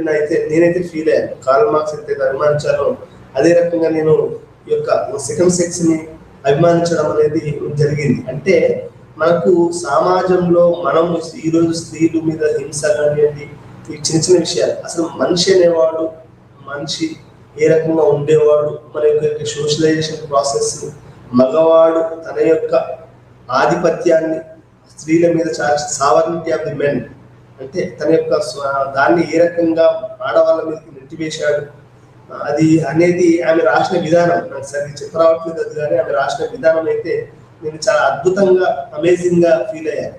ఎందుకు ఈ విషయం చెప్తున్నాను అంటే, మనం సెవెంత్ చరిత్ర క్షుణ్ణంగా చదివి ancient times, modern times, communism ఏంది, ఆంథ్రోపాలజిస్ట్ ఏం చెప్తున్నారు, సోషాలజీ ఏం చెప్తుంది, లేదా మొత్తం సమాజంగా ఒక లింగ వివక్షత, లింగము అనే విషయాల పట్ల మొత్తం ఈ యొక్క ఆమె ఒక పెద్ద న్యూక్లియర్ సైంటిస్ట్ ఏ రకంగా చేస్తుందో ఆ రకంగా ఆమె పరిశోధన చేయడం అనేది జరిగింది. దాంట్లో రాసింది అన్నట్టు ఇవన్నీ కూడా రాసి, అంటే స్త్రీల యొక్క జీవితం చివరిలో ఆమె ఎక్స్ప్లెయిన్ చేసిందంటే, వాళ్ళు చదువుకోవాలి, జాబులు చేయాలి, ఇండిపెండెంట్ గా బతకడం నేర్చుకోవాలి, జాబులు చేసిన తర్వాత ఆర్థికంగా ఎప్పుడైతే నిలబడతారో, ఆర్థిక స్వేచ్ఛ ఏదైతే వస్తుందో ఆ రోజు వాళ్ళు నిజంగా జాబ్ చేసుకుంటూ వాళ్ళ సొంత కాలం మీద వాళ్ళు నిలబెట్టారు. అందుకనే చదువు అనేది నీ కాళ్ళ మీద వేరే వాళ్ళ మీద ఆధారపడడం కాదు, నీ మీద నిన్ను ఆధారపడే విధంగా అది చేస్తుంది అనేది మనకు ఈ యొక్క చదువు ఇచ్చినటువంటి ఒక గొప్ప వరంగా మనం చెప్పొచ్చు. చదువుకోకపోతే ప్రతిదీ కూడా పక్క వాళ్ళ మీద ఆధారపడాలి. పరిశోధన చదువు అనేది ఏ రకంగా మార్పులు తీసుకొస్తుంది అనేది కూడా మనము ఇక్కడ చూడవలసినటువంటి అవసరం ఉంది. అంటే ఇక్కడ మార్పు అనేది ఏ రకంగా ఉంది, మనం గతంని కనుక మనం పరిశీలిస్తేనే మనకు అది అర్థమవుతుంది. అంటే స్త్రీల పరిస్థితులు కానివ్వండి, దళితుల పరిస్థితులు కానివ్వండి, మైనార్టీల పరిస్థితులు కానివ్వండి, లేకపోతే మనకు ఇంకా వేరే వాళ్ళ పరిస్థితులు లేదండి, గిరిజనులే తీసుకుంటే, గిరిజనులు అయితే అసలు వాళ్ళు మనుషులు అనేవాళ్ళు ఉన్నారా? ఇప్పుడంటే మన ద్రౌపది ముర్ము గారు అనేవాళ్ళు ప్రధానమంత్రి మనకు ప్రెసిడెంట్ అయ్యారు, కానీ అంతకుముందు గిరిజనులు అనేవాళ్ళు ఇట్లా ఉంటారు అనేది నేనైతే ఎప్పుడు చూడలేదు. నా ఎంఫిల్ లోనే చూశాను, ఫీల్డ్ వర్క్ లో భాగంగా. అంటే ప్రిమిటివ్ సొసైటీస్ చదవడం అనేది ఎంత ముఖ్యమో మనం అర్థం చేసుకోవాలి. ఇది మనము చరిత్రను చూస్తే, గిరిజన చరిత్ర, గిరిజన సామాజిక శాస్త్రాన్ని, గిరిజన జీవితాన్ని మనం చూస్తే మనకు అర్థమవుతుంది. అంటే చరిత్ర అనేది ఏ రకంగా ఉపయోగపడుతుంది అనేది మనం ఎందుకు చెప్తున్నానంటే, ఇది మనం చరిత్రను చూస్తే కానీ అర్థం కాదు అనేది చెప్పడానికి ఈ ఉదాహరణ మీకు చెప్పవలసినటువంటి అవసరం వచ్చింది. అంటే గిరిజనులకు ఒక చరిత్ర ఉంది, దళితులకు ఒక చరిత్ర ఉంది, మైనార్టీకి ఒక చరిత్ర ఉంది, ఉన్నత కులాలు, బ్రాహ్మణ్, జవహర్ లాల్ నెహ్రూ నుంచి మొదలు పెట్టుకుంటే మనకు చాలా అప్పుడున్నటువంటి బ్రాహ్మణ్ కానీ, బ్రాహ్మణిజం కానీ, రాజకీయంగా కూడా చూసుకుంటే కూడా చాలా రాష్ట్రాలలో వాళ్ళే ఉండేవారు 70s 80s వరకు. అదంతా మారుతూ ఈరోజు అంతా బీసీలు ఉన్నారు. రేపు దళితులు, మహిళలు ఈ ప్లేస్ ని ఆక్యుపై చేసుకోవాలనేది ఏం లేదు. ఈరోజు ప్రధానంగా రావాల్సింది మహిళా ఉద్యమమే అని చెప్పొచ్చు. ఎందుకంటే మొత్తం రాజకీయంగా ఆక్యుపేషన్ కానివ్వండి, ఆక్యుపై ది పొలిటిక్స్ అన్నట్టు వాళ్ళు ఉద్యమం చేస్తే గానీ ఇది జరిగే పరిస్థితుల్లో లేదు. ఎందుకంటే ఎందుకు స్త్రీలు లేరు మరి ఇంతకాలం చేసినప్పుడు? నీకు తెలుగు రాష్ట్రాలలో తెలుగు స్త్రీ ఉభయ రాష్ట్రాలలో లేకపోతే హైదరాబాద్ ఎందుకు ఒక స్త్రీ క్వీన్ కానీ ఎమ్మెల్యే కానీ ఎంపీ కానీ ముఖ్యమంత్రులు మంత్రులు అవుతున్నారు, ముఖ్యమంత్రి ఎందుకు కావట్లేదు అనేది ఇక్కడ మనం అర్థం చేసుకోవాల్సిన విషయం. అంటే చరిత్రను మనము క్షుణ్ణంగా అధ్యయనం చేయాలి. చేసినప్పుడు ఏమైందంటే అప్పుడు ఎట్లా ఉండేది, అప్పుడే ఇప్పుడు ఎట్లా ఉంది. ఒకప్పుడు ఆడపిల్లలు చదువుకుపోతే వాళ్ళకు పెళ్లిళ్ళు కావు, లేకుంటే వాళ్ళ యొక్క వృక్షస్థలం పెరగదు, చిన్నగా అయిపోతుంది, ఇట్లాంటివన్నీ ఉండేది అనేది నేను పండితుల్లో చదువుతూ ఉండేవాను. అంటే ఎటువంటి ఆలోచనలు ఉండేవి సమాజంలో. ఇప్పుడు ఎట్లా మారిపోయాయి, మెన్స్ట్రుయేషన్ అయినా కానీ, సెక్స్ అయినా కానీ, లేకుంటే ఫిజికల్ అయితేనే కానీ, ఫ్రీడమ్ కానీ, అది ఎట్లా ఉండేటివి, అది సిగరెట్ తాగడమే కానీ, మందు తాగడమే, ఏదైనా కానీ. అంటే ఇది మనం అర్థం చేసుకోవాల్సిన విషయం అనేది మనం అర్థం చేసుకోవాలి. అంటే ఇది మన చరిత్ర చూస్తేనే మనకు అర్థమవుతుంది. మనం చరిత్రను చూడకుండా దీన్ని అర్థం చేసుకోవడం అనేది సాధ్యం కాదు అనేది మనం ఇక్కడ అర్థం చేసుకోవాల్సినటువంటి విషయం. అంటే చరిత్ర అనేది హిస్టారికల్ సోషియాలజీ, ప్రస్తుత కాలమాన పరిస్థితులను అర్థం చేసుకోవాలంటే ఇవన్నీ అర్థం చేసుకోవాలి. రేపు వచ్చే రోజులలో ఆడపిల్లలు ఏదైతే మగవాళ్ళు ఇంతకాలము అంటే తమ చదువు వల్ల, తమ ఆధిపత్యము, ప్యాట్రియార్కీ, వీటన్నిటి వల్ల ఏ రకంగా స్త్రీలను హింసించారు, అది ఈరోజు మళ్ళీ అది రివర్స్ కొట్టేసేసి ఈరోజు స్త్రీలు మగవాళ్ళు చంపుతున్నారు అంటే దాంట్లో పెద్ద ఆశ్చర్యపోవాల్సినటువంటి అవసరం లేదు. ఎందుకంటే చారిత్రాత్మకంగా అంచబడ్డారు, మధ్యయుగాలలో అంచబడ్డారు, ప్రస్తుతం అంచబడుతున్నారు. కాబట్టి వాళ్ళు రకరకాలైనటువంటి ఈ అణచివేతకు వ్యతిరేకంగా, ఈ యొక్క పెత్తనానికి వ్యతిరేకంగా తమను తాము రక్షించుకుంటూ వేరే వాళ్ళు హత్యలు చేస్తారు అంటే చేస్తూనే ఉంటారు. ఎందుకు చేయరు అంటే వాళ్ళ యొక్క సావర్నిటీని, వాళ్ళ యొక్క దాని మీదని దెబ్బతీసినప్పుడు. ఇప్పుడు దేనైనా పిల్లిని మనం ఒక రూమ్ లో పెడితే ఏమైందంటే అది పిల్లి కూడా మన మీద తిరగబడుతుంది, దానికి వచ్చినట్టు గీక్తుంది, ఇట్లా నెత్తి మీద దాని మీద రాస్తుంది. అంటే ఎవరినైనా ఒత్తిడి చేస్తే ఏమైంది అంటే వాళ్ళు విపరీతమైనటువంటి వాళ్ళ యొక్క మారుతుంది అనేది ఇక్కడ మనం అర్థం చేసుకోవాలి. అది ఏ రకంగా జరిగింది. ప్రొవోక్డ్ అనే ఒక సినిమా ఉంటుంది ఐశ్వర్య రాయ్. అంటే డొమెస్టిక్ వైలెన్స్ వాళ్ళు ఊరికి కొడతా ఉంటారు. కొన్ని కుటుంబాలలో, బిజినెస్ కుటుంబాలలో, మరి ముఖ్యంగా మార్వాడి కుటుంబాలలో చూస్తే వాళ్ళు వాళ్ళ వదినను కొట్టడం, పిల్లలు కావట్లేదని, అదని ఇదని రకరకాల వాటి మీద వాళ్ళని హింసకు గురి చేస్తూ ఉంటారు. ఈ హింస అనేది ఏ రకంగా మనం చారిత్రాత్మకంగా చూడాలి. అసలు హింస, ఆడవాళ్ళ మీద హింస ఎప్పుడు మొదలైంది అనేది కూడా మనం చూస్తే, మనకు ఆడవాళ్ళ మీద హింస ఎప్పుడు మొదలైంది అనేది మనం చూస్తే ఈ యొక్క మిగులు విలువ దగ్గర నుంచి అని నేను చెప్పొచ్చు. ఎందుకంటే మిగులు విలువ అనేది మగవాడి చేతిలో ఉండాలి, ఆడవాళ్ళ చేతిలో ఉండాలి అనేది ఇక్కడ ప్రధానమైనటువంటి విషయం. ఈ మిగులు విలువ మగవాడ పెట్టుకున్నాడు. ఆ మిగులు విలువతో వాడు ఏం చేశాడు, విద్యను ఆర్జించాడు, మోటార్ బైకులు నేర్చుకున్నాడు, కార్లు నేర్చుకున్నాడు, చదువుకున్నాడు. ఆడవాళ్ళని అదే పరంగా వాడు డామినేట్ చేయడం మొదలుపెట్టాడు. దాంతో పాటుగా శారీరకంగా, మానసికంగా అన్ని రకాలుగా ఆమెను అన్ని కులాలలో, అన్ని ప్రాంతాలలో, అన్ని ప్రాంతాలలో. ఎందుకు ఇప్పుడు 200 సంవత్సరాల చరిత్ర ఉన్నటువంటి అమెరికాకు ఒక ఆడపిల్ల ప్రెసిడెంట్ కాలేదు, మరి అది అణచివేత కాదా? నువ్వు ఎన్నని చెప్పు, వాళ్ళు చదువు లేదని, వాళ్ళు అదని ఏదని చెప్పాడు. మనం అది ఏదో అణచివేత అనేది జరుగుతుంది, కొన్ని వేల సంవత్సరాల నుంచి అణచివేత జరుగుతుంది. దీన్ని ఏ రకంగా మనం ఎదుర్కోవచ్చు అనేది మనం చూడాలి అంటే దాని చరిత్ర మనం చదవవలసిన అవసరం ఉంది. చరిత్ర చదవకుండా, ఇవి తెలుసుకోకుండా లా చేసిన ఆడవాళ్ళు రితం లా చేసేవాళ్ళు, ఆడవాళ్ళు లా చేయడం, మగవాళ్ళు ఎక్కువ చేసేవాళ్ళు. ఇప్పుడు వాళ్ళు చదువు లేదు, వాళ్ళని ఎక్కని మెట్లు లేదు, వాళ్ళు సాధించలేని అది లేదు. సునీత విలియమ్స్ చూస్తే ఆమె స్పేస్ కూడా ఇచ్చింది. అంటే ఈ రకంగా మనకి ఏంటంటే చరిత్ర అనేది మనం కనుక చూస్తే, చరిత్ర మనకి ఏంటంటే చాలా చాలా పాఠాలు నేర్పుతుంది. మనం గతాన్ని, ప్రస్తుతం జరుగుతున్న దాన్ని మనం అర్థం చేసుకోవాలి అంటే ఈ చరిత్ర మనకి ఒక పునాదిలాగా ఉపయోగపడి మనకు ప్రస్తుతం జరుగుతున్న పరిణామాలు ఫ్యూచర్లో ఏ రకంగా ఉంటుంది అనేది మనం చూడవచ్చు. మా ఊర్లో ఒక ఉదాహరణ చెప్తాను ముగించే ముందు. శ్యామారావు అని అతను ఉండేవాడు. అతను పెళ్ళి అయిన తర్వాత అతను వీక్ అయిపోయాడు, గుడప తాగి. వాళ్ళ భార్య ఒకసారి గంజి పోస్తే ఈ పంత కాలిపోయింది. మేమే ఏదో హెల్ప్ చేసాం, నూనె పెట్టి అది పెట్టి ఇది పెట్టి.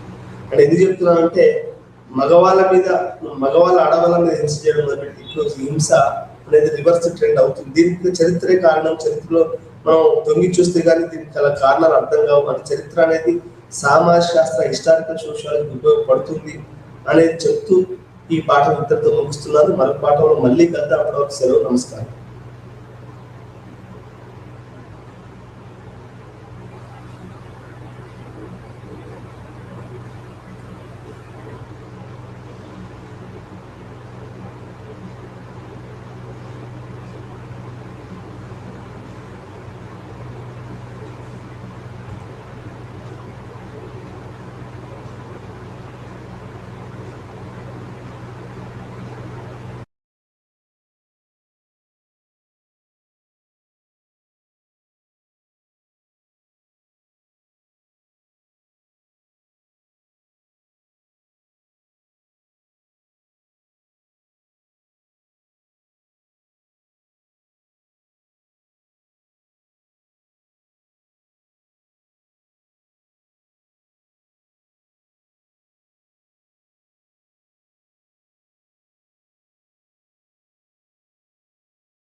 নমস্কাৰ আজি আমি নতুন টপিক এটা ডিসকাস করি টপিকটো হল আপনার race and the major races of the world পোনপ্ৰথমে আমি জানি লব লাগিব কি ৰেস হয় কি আৰু ওয়ার্ল্ডত মেজর রেস কি হয় তো race has been one of the most widely discussed topic in biological anthropology আমি জানো কি আমার এনথ্রোপোলজি ইনটু সাব ডিভিশন আছে ফিজিক্যাল কালচারাল এন্ড সোশ্যাল তার আন্ডার বায়োলজিক্যাল এনথ্রোপোলজি বেসিক্যালি ডিসকাস করে এন্ড স্টাডি করে রেসের উপর আর রেস টার্মটো এনেকুৱা কি ওয়াইডলি ডিসকাস হৈ থাকে কথাখিনি আৰু তাৰ বিষয়খিনি আমি বিষয়বস্তুবোৰ জানিবলৈ আমি তাক ঐতিহাসিক বুৰঞ্জী ওপৰত ষ্টাডিটো কৰিব লাগিব জানিব লাগিব লাইক এনথ্ৰোপোলজিষ্ট সদায় ক্লাসিফাই করে racial group on the basis of inherent physical character such as skin color, hair textures, and facial features and body structure. Anthropologists or biological anthropologists would race কেইটামান প্যারামিটার রাখিছে সেই প্যারামিটার বেস কৰি কিনে সিহঁতে কিছুমান classification কৰিছে like skin colour চাই কিনে আমি কিতাৰ স্কিন কালাৰটো কেনেকুৱা হেয়াৰ টেক্সচাৰ খিনি কেনেকুৱা আৰু ফেচিয়াল ফিচাৰ্স এন্ড বডি স্ট্ৰাকচাৰ তো ফেচিয়াল স্ট্ৰাকচাৰ বডি স্ট্ৰাকচাৰ হওক বা তাৰ চুলিৰ কালাৰ খিনিয়ে হওক বা তাৰ স্কিন কালাৰে হওক বা হেয়াৰ টেক্সচাৰ হওক সেইবোৰ বেস কৰি কিনে আমি গম পাওঁ and these classifications were used to study human diversity across different geographical regions আৰু এই যে ৰেসেসবোৰ আমি used to be study human diversity across different geographical areas প্ৰত্যেক গ্ৰুপ ৰেসৰ যোনটো ডিভিজন আছে আমি ডিউ কোর্স অফ টাইমত পঢ়িম কি ককাসইড মংগলয়েড নিগ্ৰইড যিবোৰ ৰেস সেইবোৰ ডিফারেন্ট geographical region পোৱা যায় and modern anthropology and genetics have demonstrate that all human beings belong to a single species. আমি এটা single species of পৰা আহিছো and that species is called as Homo sapiens. And biological differences among the populations are gradual rather than fixed. আৰু races বোৰ যোনটো আমি single species of পৰা আহিছো Homo sapiens of পৰা and in Homo sapiens, the biological differences are same. And different population group are. যেহেতু মই কলো ককাসইড মংগলয়েড নিগ্ৰইড different races groups আছে সব races গ্ৰুপত আমি সিহঁতৰ ক্লাসিফিকেশন বোৰ আমি বেলেগ কে পাম তো এই প্ৰেজেন্টেশন বা এই স্লাইডটোত আমি গম পালো দুটা কথা কি আমি হিস্টোরিক্যাল কনসেপ্ট আৰু কন্টেম্পোৰাৰী সায়েন্টিফিক আন্ডারস্ট্যান্ডিং because race আমাক কি দিয়ে এক তো আমি হিস্টোরিক্যাল কনসেপ্ট খিনি গম পালো দেন আমাক কন্টেম্পোরারি সায়েন্টিফিক আন্ডারস্ট্যান্ডিং আমি গম পাম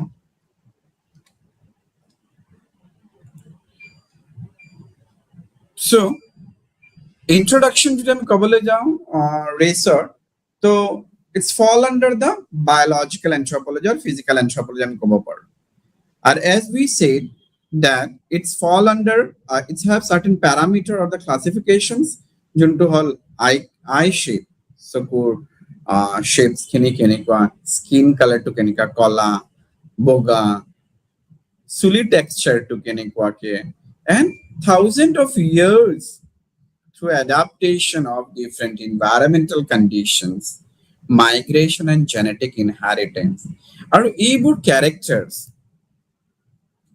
would inherit hoy kina hi ase migration hope genetic inheritance hope etc early anthropologists believed that these physical differences represented separate race and attempted to classify people accordingly aru ইয়াত আৰু কেইটামান কথা আহিছে that anthropologists সদায় believe কৰে কি ৰেস এটা physical difference খালি কোনো সেপারেট বুলি তেনেকুৱাকে আমি তাক গণ্য কৰিব নোৱাৰো and classify people accordingly.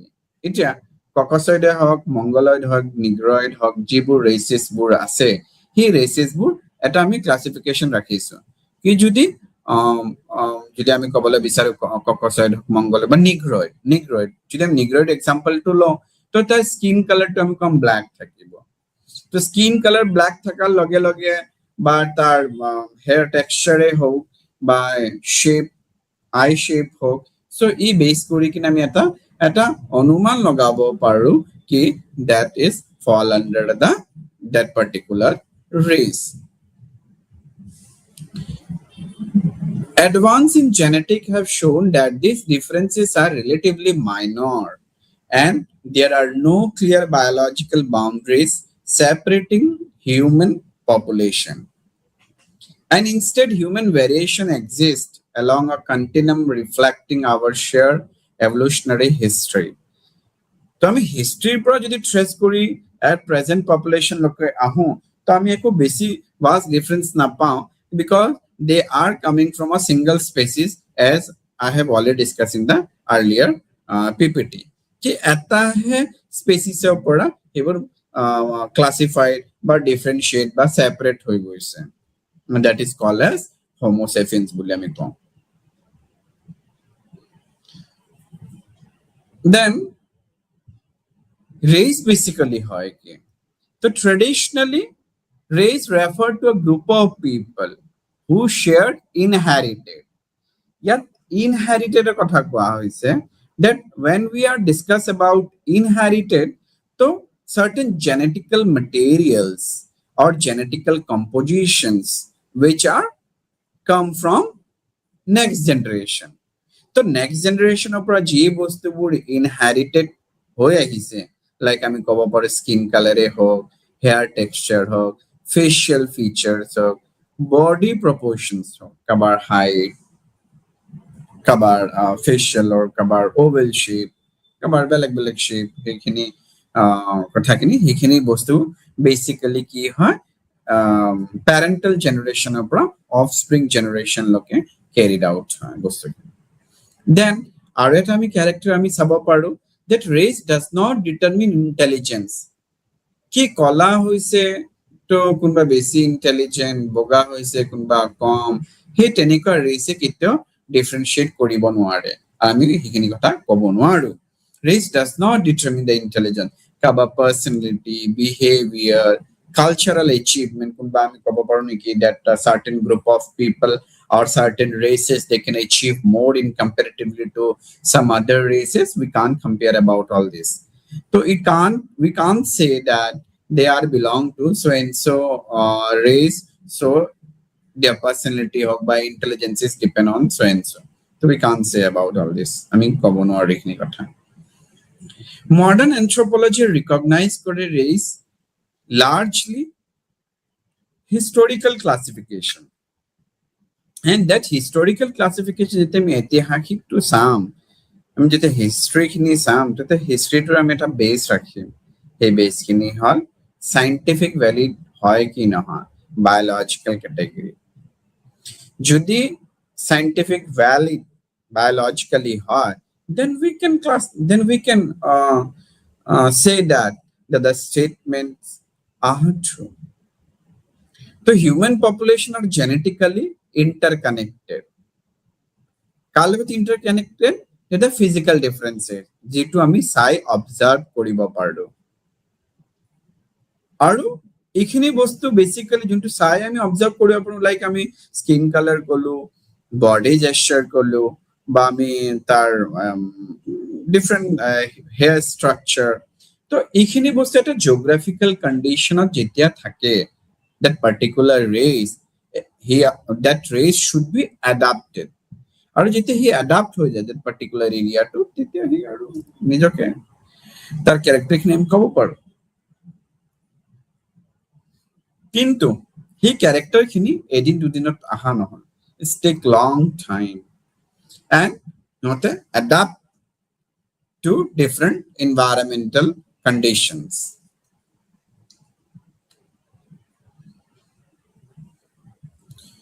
so related to that बहुत एंथ्रोपोलॉजिस्ट हैं, फिजिकल एंथ्रोपोलॉजिस्ट हो या बायोलॉजिकल एंथ्रोपोलॉजिस्ट हो, they are given different definitions related to race. As I already said, that race refer to a group of people who share their common or who can share their share inherited physical character.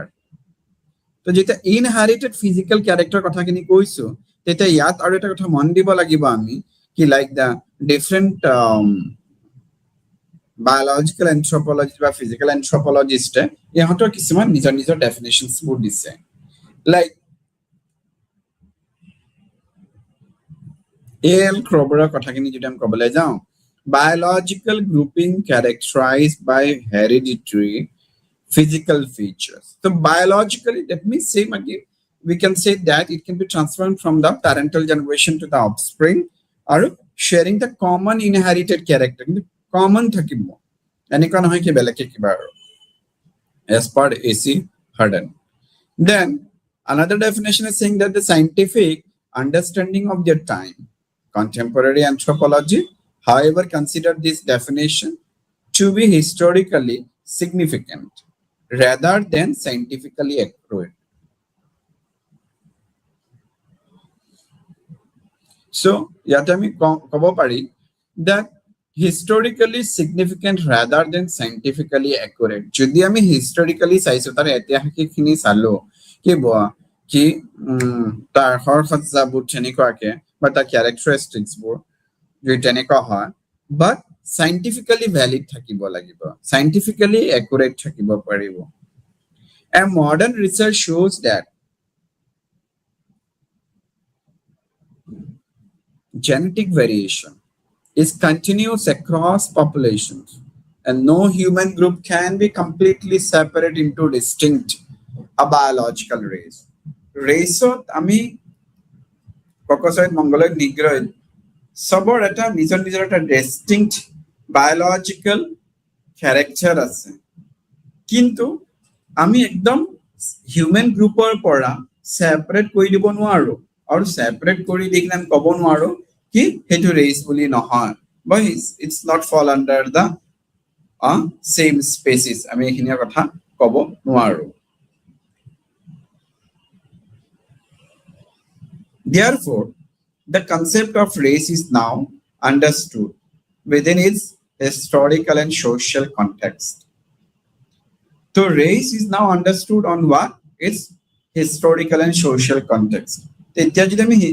Race to very depth with janibo bisario, then ami tar history khini aru social context to ami sam bostu khini. Historically, so we first discuss kuru historically that anthropologists identified races based on inherited. So anthropologists race identify korile based on physical character or biological character, and they believe to be a common among the members of our populations, and they believe, the anthropologists, they are believed that they are originated in a single species, not for a different species, at a single species. And it will be included. Are it included ki hobo pare? Maybe the hair texture, color, facial expressions, eye shape, body stages, blood crew frequencies. These all are the parameters. And these traits are inherited through genes. Is a character would inherited hoikine ahi ase parental pada offspring loke ma deta hota pada nijor lora swali loke to hebro kune loi ahi ase need certain carrier a carrier carried out kori loi ahibo, and that carrier is called as gene, and gene is the carrier of hereditary materials.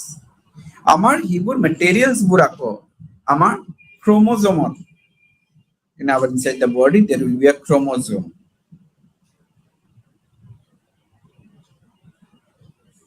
এটা chromosome হয় কি?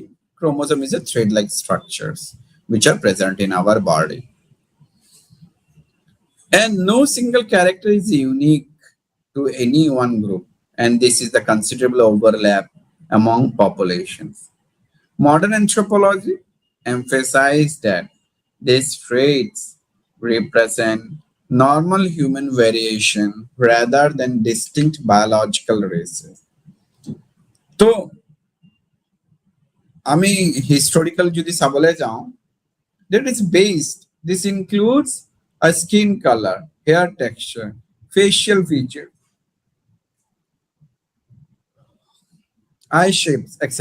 তো এইবোৰ ক্যাৰেক্টাৰবোৰ যেতিয়া carried out হয় from parental generation to the next generation লকে, তেতিয়া কোনো particular আমি এটা trait ওপৰত বেস কৰি ক'ব নোৱাৰো কি they are belong to so and so group.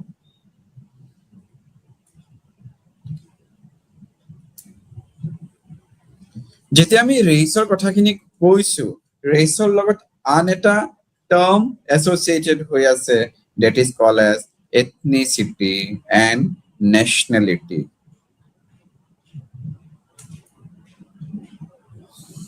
The term race, ethnicity and nationality are often confused but different meaning. আমি কেতিয়াবা তেনেকুৱাকে হয় মানে কৈ দিয়ে that the race, ethnicity are same, our nationality, but often we are confused but have a different meaning. গোটেইখিনি race or ethnicity and the nationality meanings বোৰ বেলেগ বেলেগ। তো এতিয়া ethnicity কি হয়? In simple language যদি আমি জানিব বিচাৰো, shared cultural identity including language, tradition, religion, custom and the history.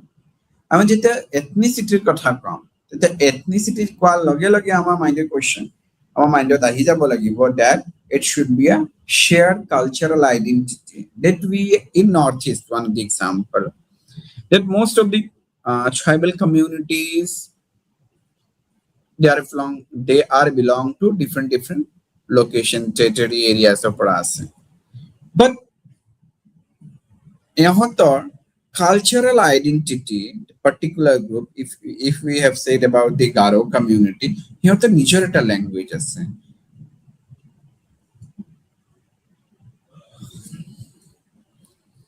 তো language হোক, ইহঁতৰ food হোক, history হোক, পূজা পাতল হোক, সেইবোৰ বেস কৰিহে আমি ইহঁতক আইডেন্টিফাই কৰিব পাৰো, and that will be called as ethnicity. আৰু ইহঁতক আমি ethnicity বুলি কওঁ। So I hope it is clear the ethnicity কি হয়। Then the next আহিলে আমি nationality. Nationality to হয় কি? Is a large and political identity based on citizenship in a particular country. তো nationality আমি যেটা ভিসা এপ্লাই করো বা দেখা পাইছে বা ভোটিং রাইটে হোক, সব কান্ট্রিবোৰৰ নিজৰ নিজৰ legal norms আছে, and we have to be follow that all the legal norms. তো যেতিয়া আমি like passport হোক, voter identity card হোক, যেতিয়া আমি maintain কৰি চলিম, that one is our identity that we are belong to the so and so place or so and so country or the states. So তেনেকুৱাকে আমি বস্তুখিনি ক'ব পাৰিম। Nationality, আমি simple example ইয়াত দিছো that Indian by nationality, a person may be Indian by nationality. আমি suppose India born হৈছো, জন্ম লৈছো, so we are in India. Then আৰু এটা বস্তু চাব পাৰো, in Assamese by ethnicity and historically classified under a racial category. So in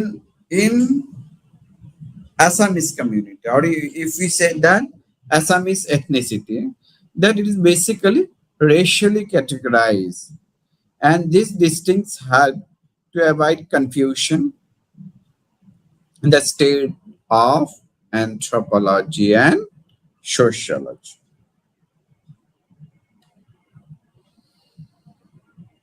Now we'll discuss more briefly about the historical development of the concept. The idea of race developed during the 18th and 19th century. So the concept race concept to ahil kopa aru ketia pra এই concept to develop হওয়া start করিলে. So as per the knowledge, as per the data, that it should be started in the 18th and 19th centuries when European naturalists attempt to classify all living organisms. So in 18th and 19th century,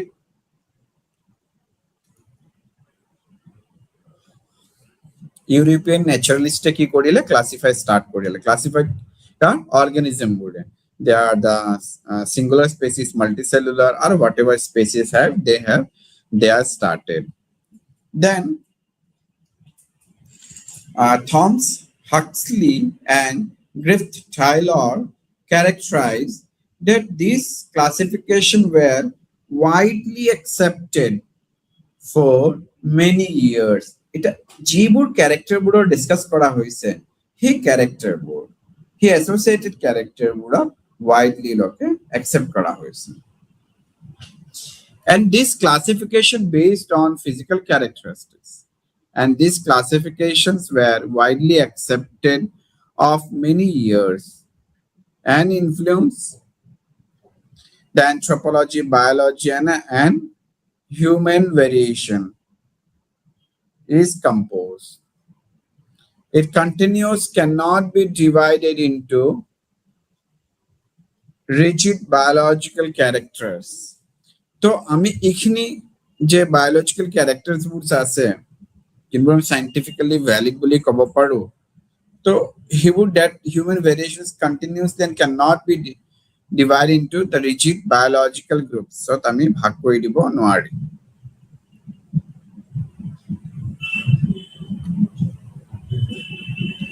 Basis of racial classification.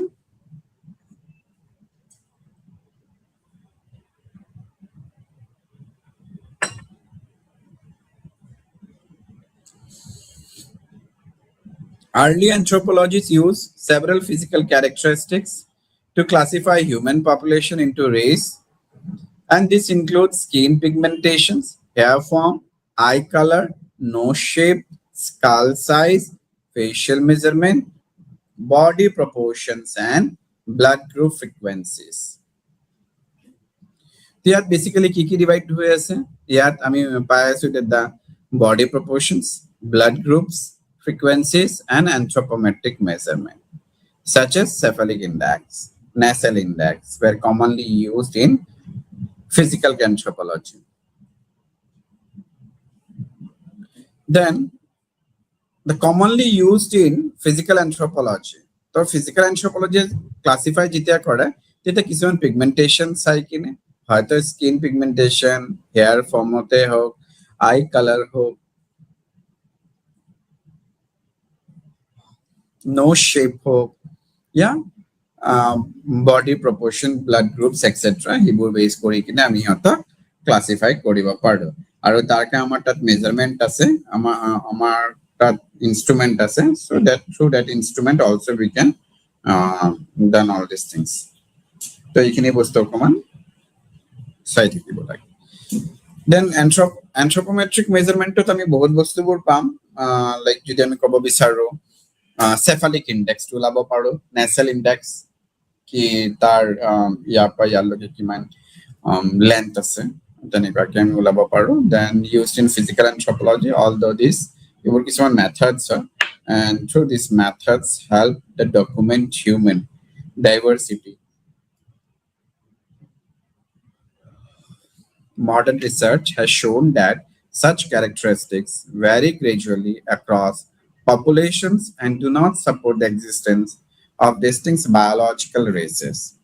Aru heiburok ami ki dekha pao it will be characterized. Aru ajikali modern researchers would jiboard ase ebuda he documentation khini study kore. Then John Blumet's classification, John Frederick given the certain classification because we need to be studied about the classification or categorizations and how and what basis they are doing. So when we are discuss about the John classification, we try to understand about the racial classification also. The one of the earliest racial classification in 1775, and he divided humanity into 5 groups. Eta hall Caucasoid, Mongoloid, Negroid, and Australoid. So Caucasoid, Mongoloid, Negroid, we will discuss these all groups. And tate Mongolian, Ethiopian, American, and Malay has classification was based mainly on skull shape. Ki amar skull to shape to kenika ke oval ki ase na belek kiba shape ase. And they basically belong to a single species. Although his classification greatly influenced anthropology, modern science, natural science, etc. Yet that although his classification greatly, classification skin color, head, hog, hair texture, hog, whatever ways, all these things we will study. And aneta kotha tatar eta mondi bola ke it is modern science kotha. Ki ami modern science recognize these categories as a historical concept. Ki modern science then scientifically valid biological division. Already we have spoke that ki history khini janibo lagibo aru tar concept burot present era logot match koribo lagibo. Jete ami match koribo pari aru valid hobo scientifically, then we will to proceed it.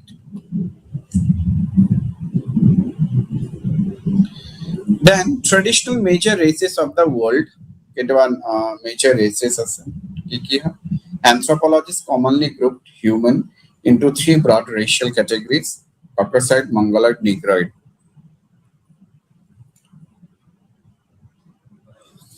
Classifications are include Australoid populations, and this group were based primarily on visible physical characteristics and geographical distributions.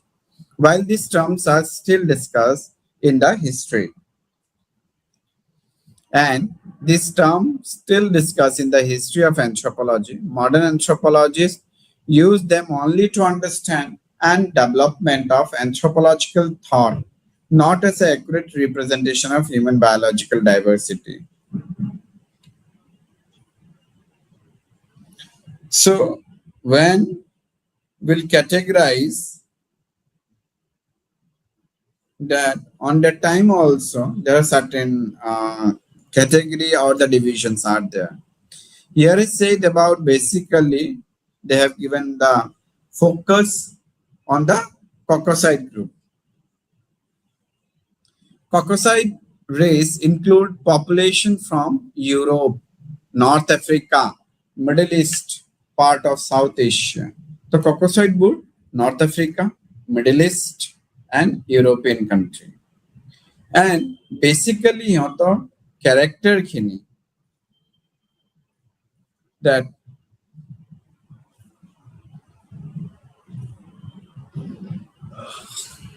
typical physical character described by early anthropologists would have described korisile light brown skin color, straight, sometimes the hair or the wavy or the narrow, and sometimes the nose are narrow, sometimes it's straight, sometimes the lips are thin, sometimes that portion should be in broad, sometimes are thin, and the faces are in oval shape, and considerable variation. So these all are the variation. On that variation, we can identify it, or we can say that they are belong to the Caucasoid races.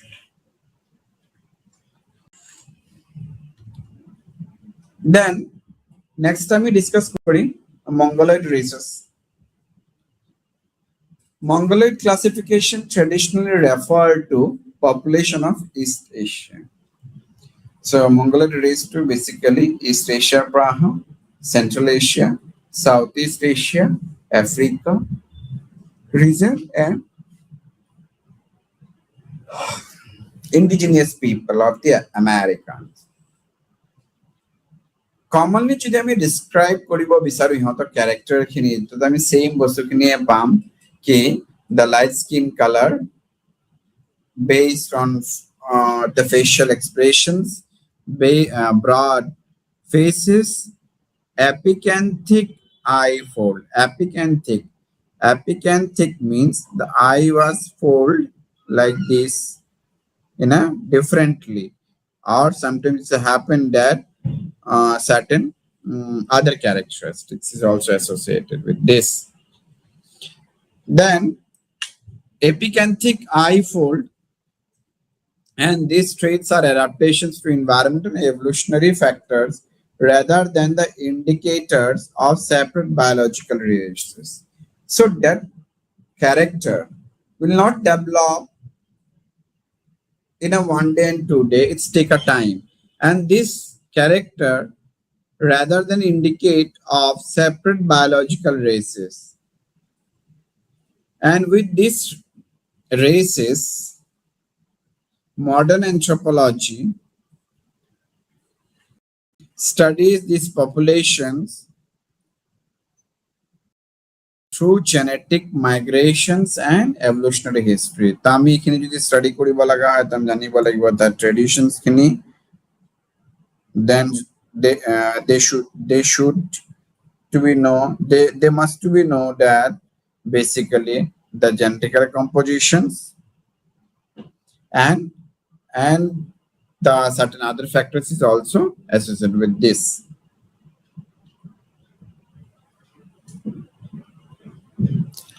So it time agbaribo goisu, that is another race jehetu term to is little bit of familiar, that I mean tar history khini jodi sabole jao, that negroid race, that I mean some negroid categories referred to mainly in populations living in sub-Saharan Africans puraka ami kobo paru. Traditional descriptions include the dark skin pigmentation. So ami yate some basically that they belong to the dark skin color. When you are found that their characteristics, skin color, long limbs, noise face, or etc. So on that basis we can categorize, and we try to give the particular protections against the intense ultraviolet radiations.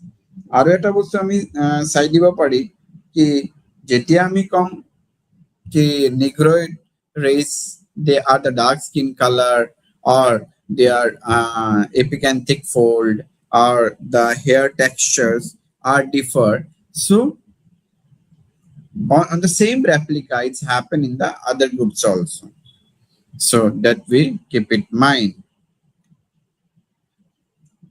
Now তাতে যেতিয়া মই Negroid পঢ়াই আছিলো তেতিয়া মই এটা term use কৰিছিলো মোৰ স্লাইডত, indigenous peoples of the American.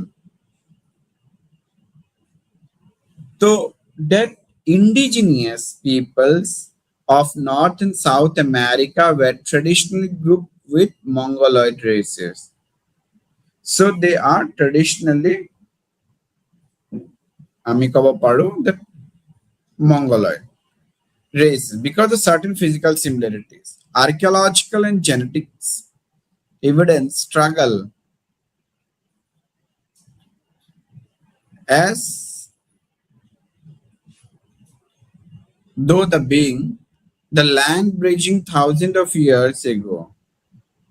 And this population display remarkable cultural and biological diversity with the variations.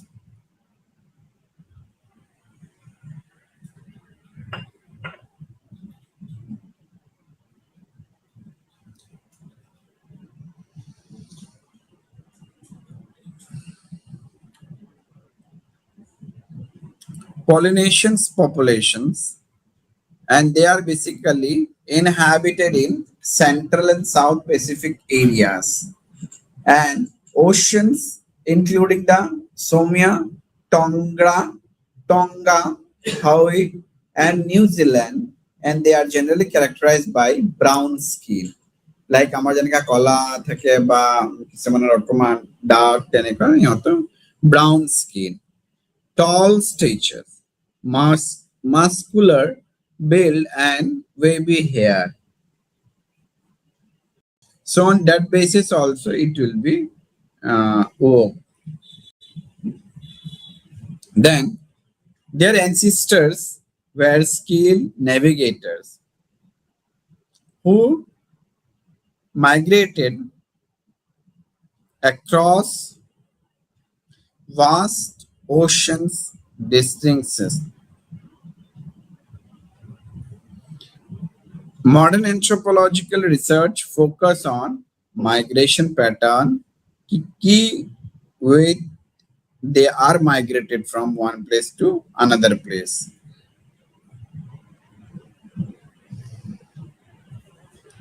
Then Melanesians population. So these all are the different populations we are discussing. Melanesian populations and the different populations. So in that Melanesian populations is mainly found in Papua New Guinea.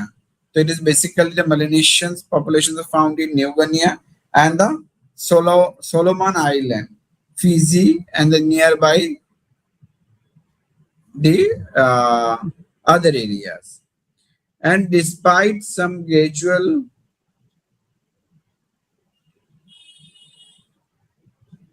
similarities, African population, genetic evidence, etc.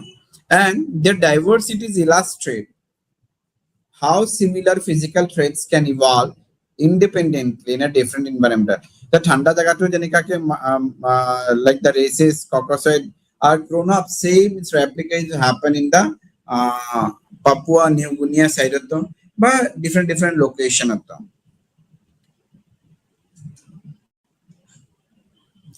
Pygmy population. The another population is pygmy populations. So what is that the pygmy population? Pygmy that inhabit the tropical rainforest of Central Africa. And they are known for their relative short statures. And these pygmies are short stature. And they possess rich cultural traditions and extensive knowledge of forest ecosystem. Anthropologists study these populations, understanding the human adaptations, ecology, cultural diversity, rather than classify them into separate races. So the pygmy populations, they are inhabiting the tropical rainforest area, and when they came in different regions, areas, they have the color available.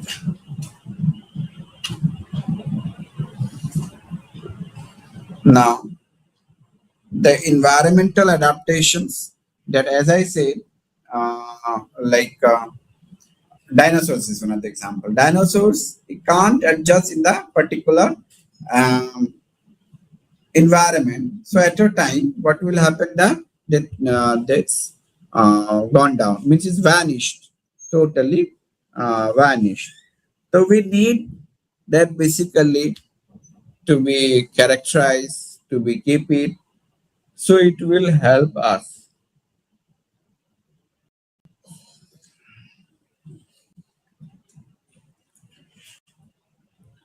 The productions regions with a lower sunlight, these adaptations demonstrate that human diversity, people by natural selections,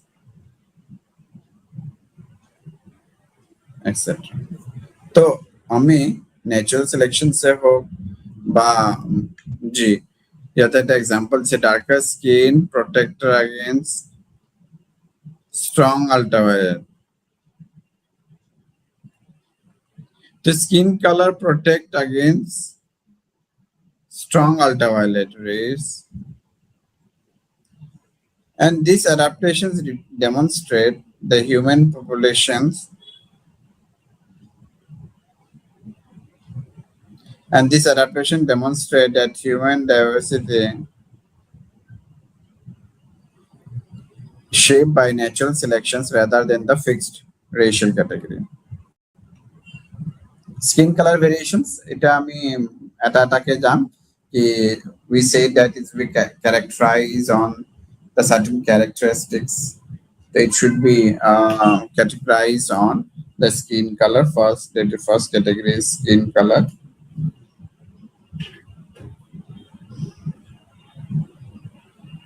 The skin color is determined primarily by the amount of melanin. It is skin color too. These all are fall under the negroid, caucasoid, mongoloid, etc. But it should be that the melanin pigment is also be responsible is one of them. তো যার melanin pigment বেশি থাকিব তার skin কালারটো dark হব, যার কম থাকে তার white হব, লাইক তেনেকুৱাকে. আৰু এইটোৰ লগত আমাৰ এছ'চিয়েটেড থাকে কিছুমান লাইক অলৰেডি আমি কৈছো যেহেতু like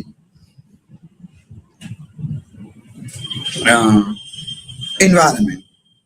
So through that environment also they can adapt it to all this. In contrast, the populations living in colder regions are often have a lighter skin, allowing more efficient vitamin D synthesis. So vitamin D efficiency to resistance to lighter skin, allowing more efficient. Skin color is therefore an excellent example of environment.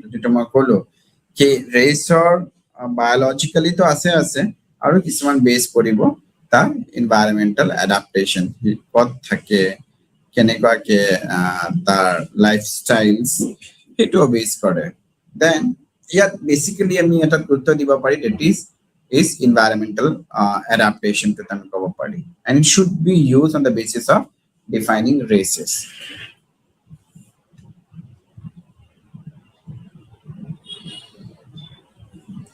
তো যেতিয়া আমি discuss কৰিছো এটা এটাকে কেৰেক্টাৰিষ্টিক্সবোৰ আমি discuss কৰি গৈ থাকিম. Then আহিব আপোনাৰ hair variations.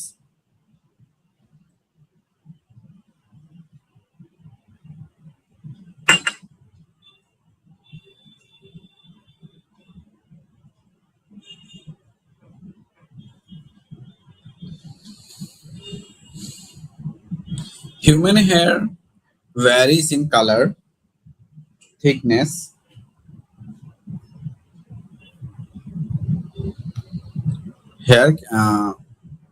human hair varies in color, thickness, textures, curliness across population. Straight, wavy, curly, tightly coiled hair types reflect both genetic inheritance and the environmental adaptation. So human hair to ki hoy varies kore color thickness er upor and textures tar the hair or texture to কেনেকুৱাকে curliness আছে কি নাই, and ই গোটেইখিনি বস্তুটো depend কৰিব not only to help to regulate body temperature and provide the protections from climatic conditions like other physical traits. Hair variation exists along a continuum and cannot be used to divide human into separate biological system. So আমি যেহেতু কলো কি তার hair কালারটো তেনেকা হল বা wavy হল বা কয়েল টাইপ হল বা স্ট্রেট হল বা কার্লিনেস থাকে তো হেতুকে আমি কম কি এইটো এটা particular divisions or the group মেম্বাৰ্স হয় আৰু যিবোৰৰ চুলিটো অকণ কাৰ্লি বা ষ্ট্ৰেট আছে দে আৰ বিলং টু চাৰ্টেন ডিফাৰেণ্ট গ্ৰুপছত তেনেকুৱা আমি ক'ব নোৱাৰো we have to say that they are belong to the Homo sapiens group of আহিছে then যদি আমি modern genetics এর কথা কবলে যাও modern genetics has transformed our understanding to come a totally মানে diverse কই দিছে and scientists have found that all humans share approximately 99.9% of their DNA so 99.9% of their DNA and most genetic variations occur within population itself rather than between them. And this means that individuals from the same population may differ genetically from different populations. So, eta population, aneta population apra varied, beleg dekhar. So, it will reason to genetically, basically, then we can say as that environmental also. So, and these findings strongly support that the ideas that biological races do not exist distinct genetic group.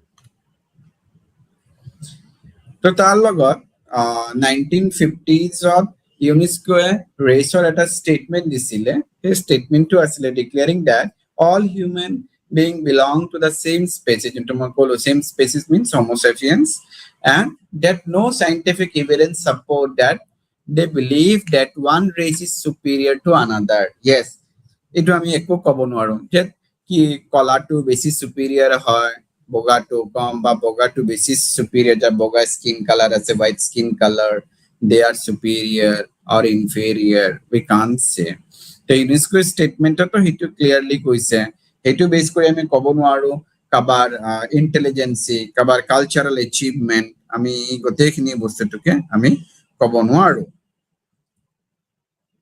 and this declaration to কি কইলা help করিলে in prejudice and encourage the scientists to study human diversity using more accurate biological and cultural approaches আৰু UNESCO stress দিলে কি 1950s পিছৰ পৰা কি physical anthropologists or cultural anthropologists they have to give more stress on accurate biological and cultural approach of দিবলৈ কৈছে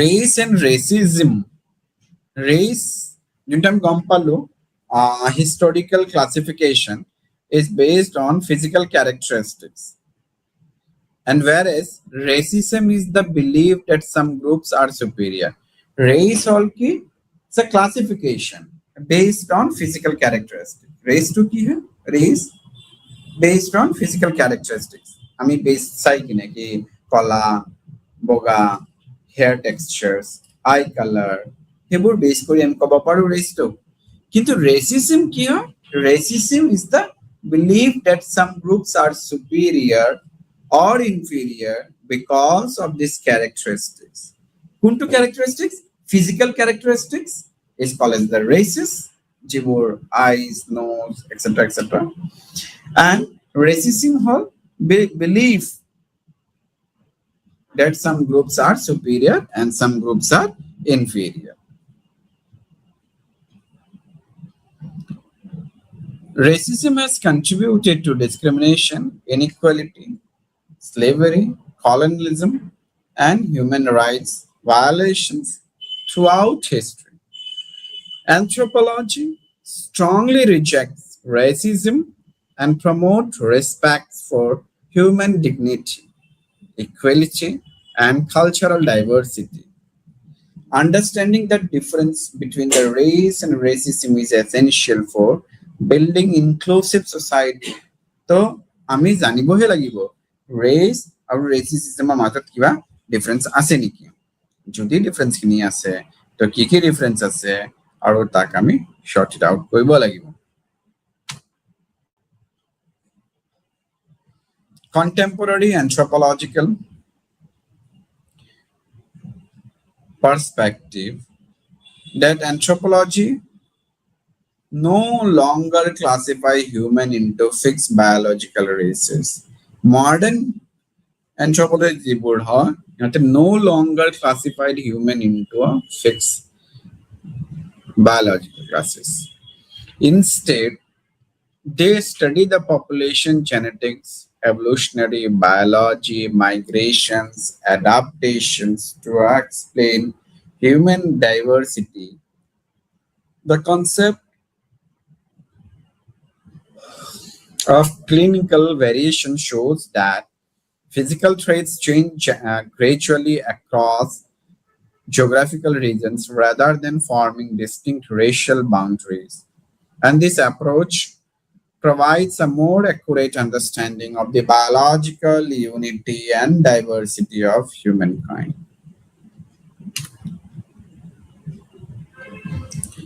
Importance studying human biological variations. এই যে আমি biological variationৰ কথা পঢ়িব লাগে biological variationৰ কথা আমি study কৰিব লাগে so what is their importance their importance all scientists understand evolutions adaptation migrations in the health and for scientists is also very easy to understand about all these parameters. Say certain things will be contributed by the forensic anthropology, archaeology, medicine, public health, and genetics. Knowledge of human variation also helps researchers understand how population respond differently to discuss and environmental conditions. Importantly, it demonstrates that diversity is a natural feature of humanity and not evidence. So, আমি হয়তো কি চাব পাৰি? It demonstrates the diversity as a natural features of human and not the evidence.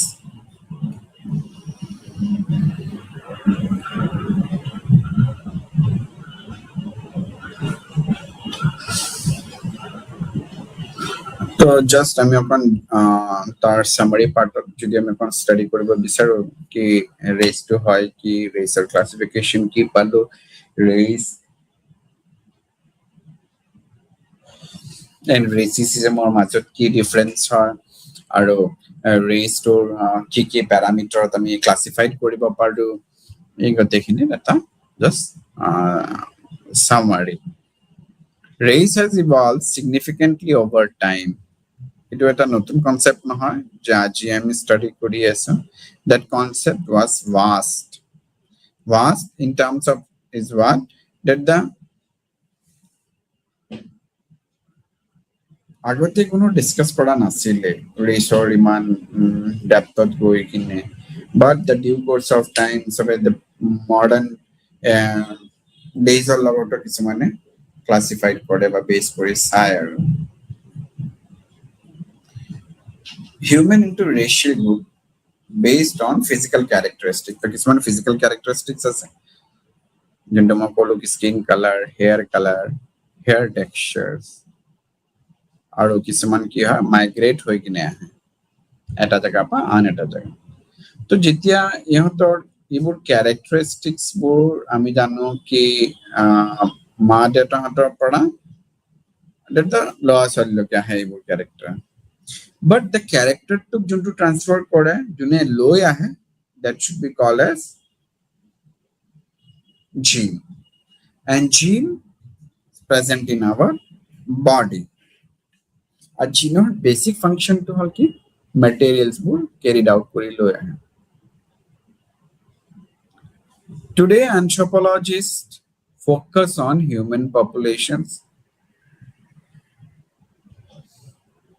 genetic diversity, adaptations, rather than rigid racial classification. Rather than rigid racial classification.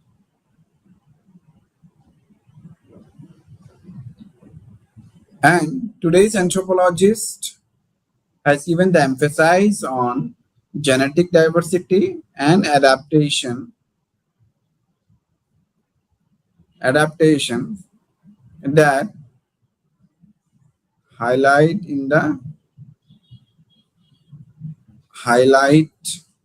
both the unity and diversity of humankind and encourage the scientific understanding.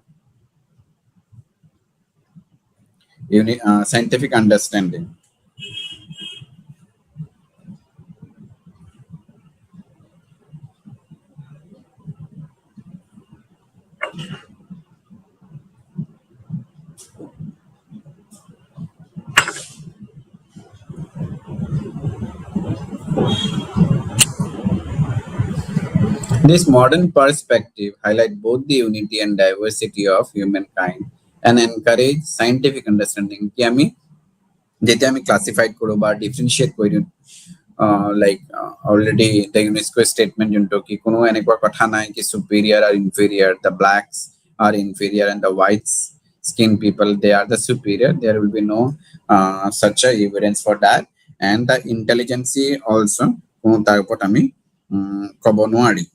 তো এইখিনি বস্তু অকমান চাই থাকিব লাগে আমি কি কিবা ডিফারেন্স কিনি আছে কি নাই.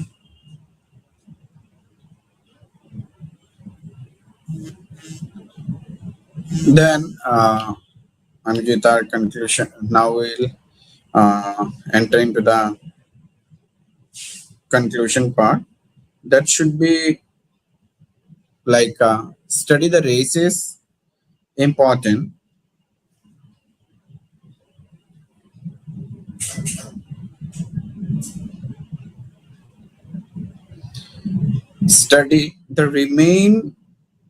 The study race remain important because it help us to understand the history of anthropology and the development of ideas about human diversity. However, the current scientific evidence confirm that all humans are member of one species which share ancestor and continuous genetic variations.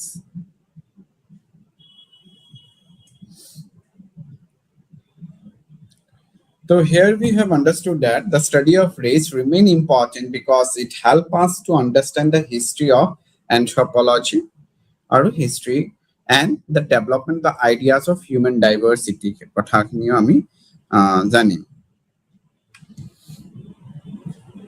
By replacing outdated racial classification with the study of human biological variation, anthropology promotes equality, inclusiveness, and respect for all people. Students are encouraged to reflect on how science can challenge stereotypes and foster a more informed understanding of humanity. So here ki outdated jibur racial classification asile heburok ami replace koribo lagibo with the study of human biological variation like hair color, hair textures, etc. Anthropology promote equality, inclusiveness. Anthropology they are given the promotions, or they always try to promote that equality. And as a being of anthropology student also, they try to encourage to reflect on how science can challenge the stereotype jibur amar black white heburar majot jibur eta difference soli thake amar homajot heburar pora upot uthi ahibo lage variation study কৰিব লাগে, সাইন্টিফিকেলি study কৰিব লাগে, এইখিনি বস্তু আমি জানিব লাগে। With this, we can conclude today's topic. Thank you.